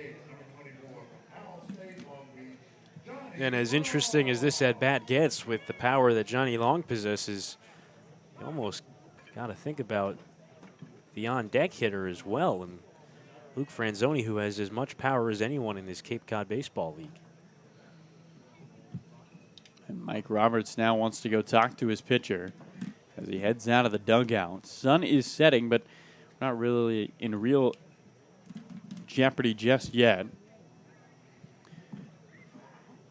Hit him behind the clouds in right. Again, no lights here at Red Wilson Field. The sun officially sets at 8:19 here in Brewster. Cotuit used to that. No lights at their ballpark. Brewster, the other ballpark on the Cape that is without electricity. 3-1, the Cotuit Kettleers lead the YD Red Sox, and we're going to get a new pitcher. The 5th pitcher of the game for Mike Roberts. We'll take a quick break and be back here in the bottom of the 8th. 2 outs, runner at first. Johnny Long at the plate. He's the tying run facing off against Ty Johnson when we return.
Welcome back to Red Wilson Field. New pitcher on the mound. It's the righty from Indianapolis, Ty Johnson, not related to Ben Johnson or first baseman Tyler Johnson. Johnny Long in the batter's box at first. Leads Chase Mydroff with 2 outs. Long is the tying run in a 3-1 Cotuit lead over YD. First pitch, Long swings and misses at a slider. Ty Johnson is making his 3rd appearance of the summer. He went 4 innings against Orleans in that 0-0 tie back on June 26th. Here's the 0-1. Another swing and a miss and another slider. And the count, no balls and 2 strikes. 5 innings pitched so far for Ty. 6 strikeouts, 2 walks, no earned runs.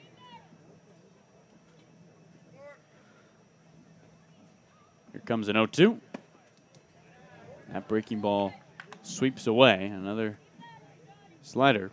And the count, 1 ball and 2 strikes. Johnson, college teammates with Zach Cole in left. Here's the 1-2. Long swings and misses at another slider. And that does it for the bottom of the 8th. Ty Johnson does his job as he sits down Johnny Long and gets rid of any threat in the 8th. Well, Cotuit is going to be looking for some insurance as we head to the top of the 9th inning. Due up for the Kettleers. It's Chandler Simpson, Brooks Baldwin, and Tyler Johnson. Hackman back out there. We'll see you in 30 seconds here at Red Wilson Field. It's 3-1. Cotuit leads YD.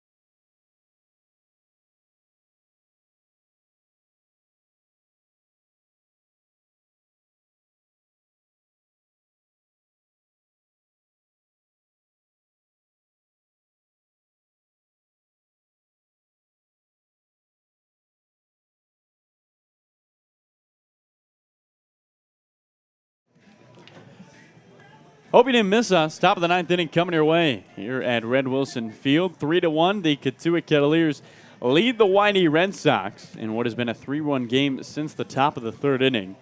Chandler Simpson with 2 singles today, nothing new. His 8th multi-hit game of the summer. Begins the top of the 9th. Left-handed batter facing the right-handed pitcher of Owen Hackman. Hackman looks in, deals home, and Simpson takes strike 1. Fastball knee-high on the outer edge of the plate. No balls and 1 strike.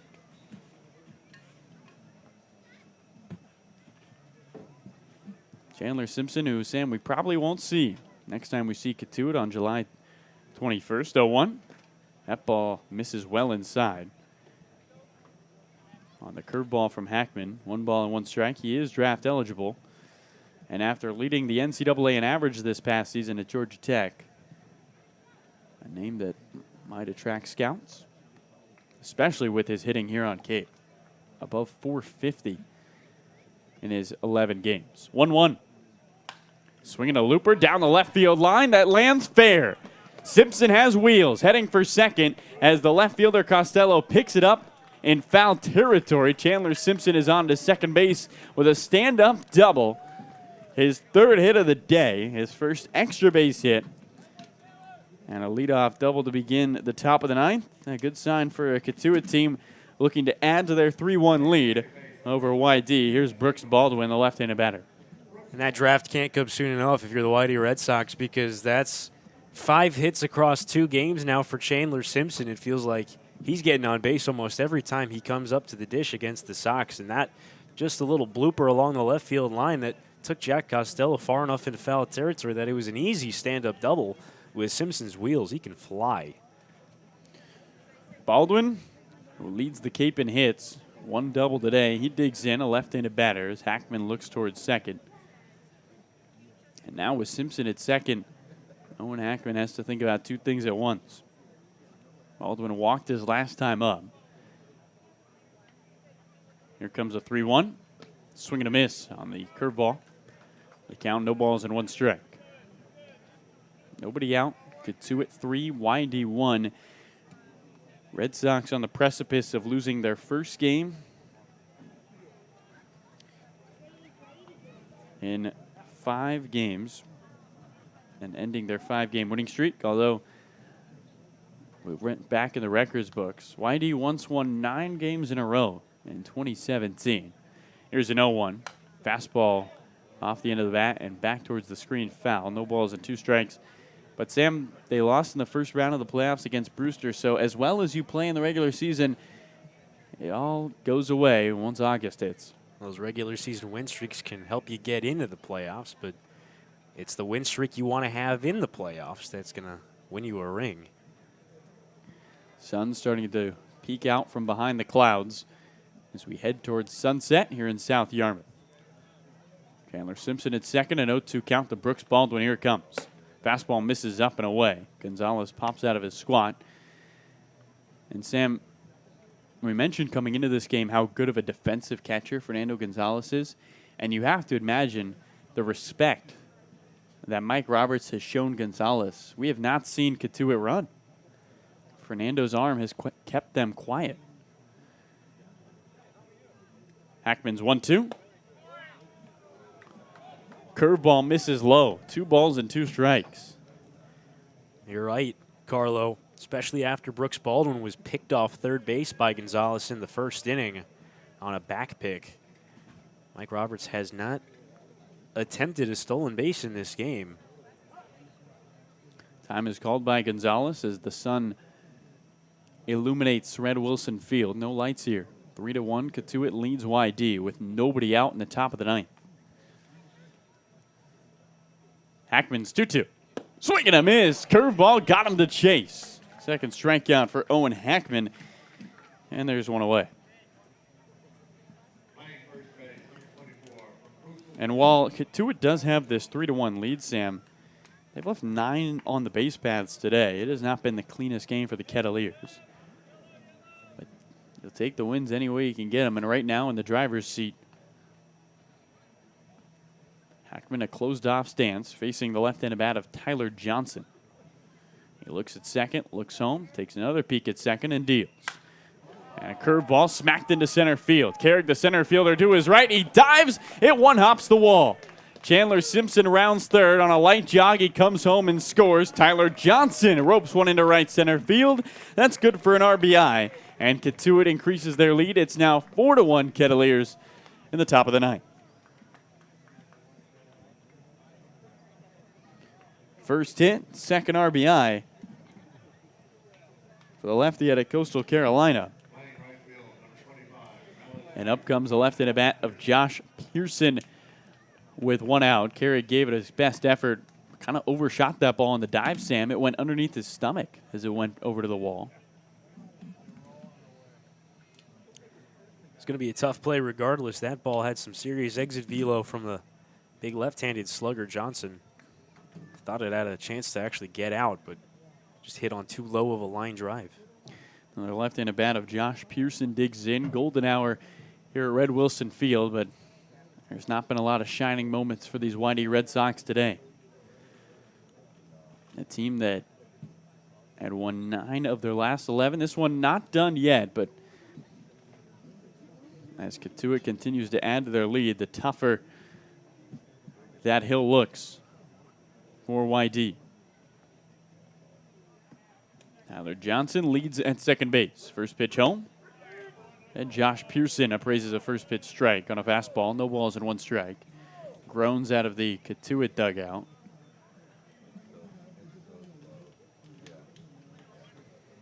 Mark this game as a benchmark when these teams next face each other in 3 weeks, how different that Cotuit roster will look. As Hackman's 0-1 down the hill. There's the curveball on the inside part of the plate. No balls and 2 strikes. And where YD sits in the standings. Right now, the Red Sox lead the Eastern Division. The Kettleers lead the Western Division. And YD a 4-1 lead. Cotuit a 4-1 lead over YD. Looking to get revenge after falling 5-3 on Saturday. 0-2.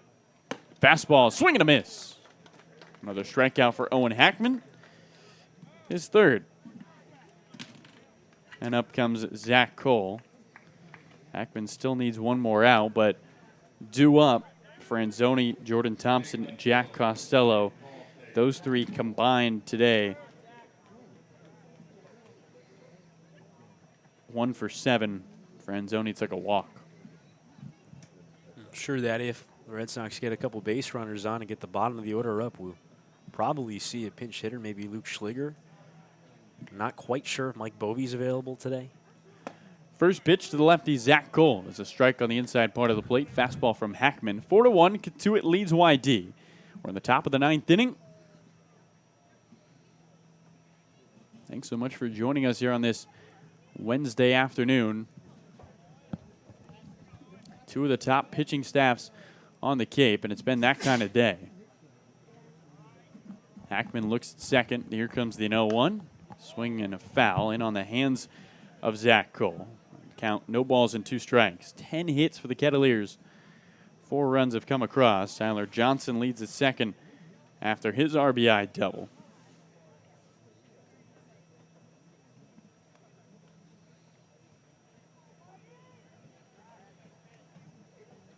Cole stares in from Ball State.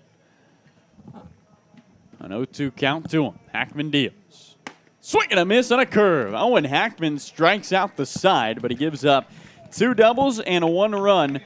1 left on for Cotuit. Bottom of the 9th coming your way. The YD Red Sox have 3 outs. They need 3 runs. Trailing the Cotuit Kettleers 4-1.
We welcome you back to Red Wilson Field, where we're in the bottom of the 9th inning, and the YD Red Sox need 3 runs, trailing the Cotuit Kettleers 4-1 as their 5-game winning streak hangs in the balance against the right-handed pitcher of Ty Johnson. Right-handed batter Franzoni looks on. He swings at the first pitch and misses a slider. No balls and 1 strike. Johnson threw all sliders to Johnny Long and struck him out. And the lone batter he faced in the 8th. 0-1 to Franzoni. And he swings and gets under one. Sends it into center field. Victor Scott racing in. The left fielder, Zach Cole, calls him off and ranges to his left to make the catch. 1 away. Defensive changes quickly here for Cotuit. Tommy Troy comes into play second. Out goes Pearson in right. Brooks Baldwin moves to second to right. Tommy Troy, one of those additions for Cotuit, and he is very, very good. Second best hitter on that Stanford team. 1 out, base is empty. Here's the right-handed bat of Jordan Thompson, who looks at a first pitch fastball on the outer edge. No balls and 1 strike. Get some oohs and ahs out of the Red Sox dugout because Tom Ryberg called that one a strike as Justin Mickness caught it moving away. A 1, well away. Or should we say well away? 1 ball and 1 strike. Usually that's off the outside, but after the last pitch, who knows? 4-1, Cotuit leads YD in the bottom of the 9th with 1 out and nobody on. 1-1. And a half swing from Jordan Thompson as he waves at a fastball, 1 ball and 2 strikes. Jordan Thompson still trying to figure it out in the batter's box. 0 for 3 today. JT is 1 for his last 17. Does have 3 RBIs, though. 1 hit was a 2-run bomb. 1-2. Curveball in the dirt off the left arm of Mickness. It scurries where Jack Costello is warming up in the on-deck circle. 2 balls and 2 strikes. It was a fun day here at Red Wilson Field. Showed up to the ballpark, and the pitchers were taking batting practice with metal bats. Each of them got about 3 swings. Scott Pickler honored pregame for becoming the Cape's all-time winningest manager, given a bat and a bag for his golf clubs. And the best crowd of the summer at Red Wilson. 2-2 down the hill. Thompson takes ball 3, fastball high, 3 balls and 2 strikes. And the Red Sox looking to turn it around late, but in a game in which the offense has scored 1 run on a solo home run from Mydroff in the first. It has been a struggle. 4-1 Cotuit's lead. Here's the payoff pitch down the hill. Thompson takes strike 3 on the outside part of the plate. Curveball finds the strike zone. And YD down to their final out. As the sun now becomes masqueraded by the clouds. Jack Costello digs in. Cotuit in the middle of 7 in a row against Eastern Division opponents. We'll see a lot of the East this week. First pitch to the ready, Costello takes a fastball for a strike away.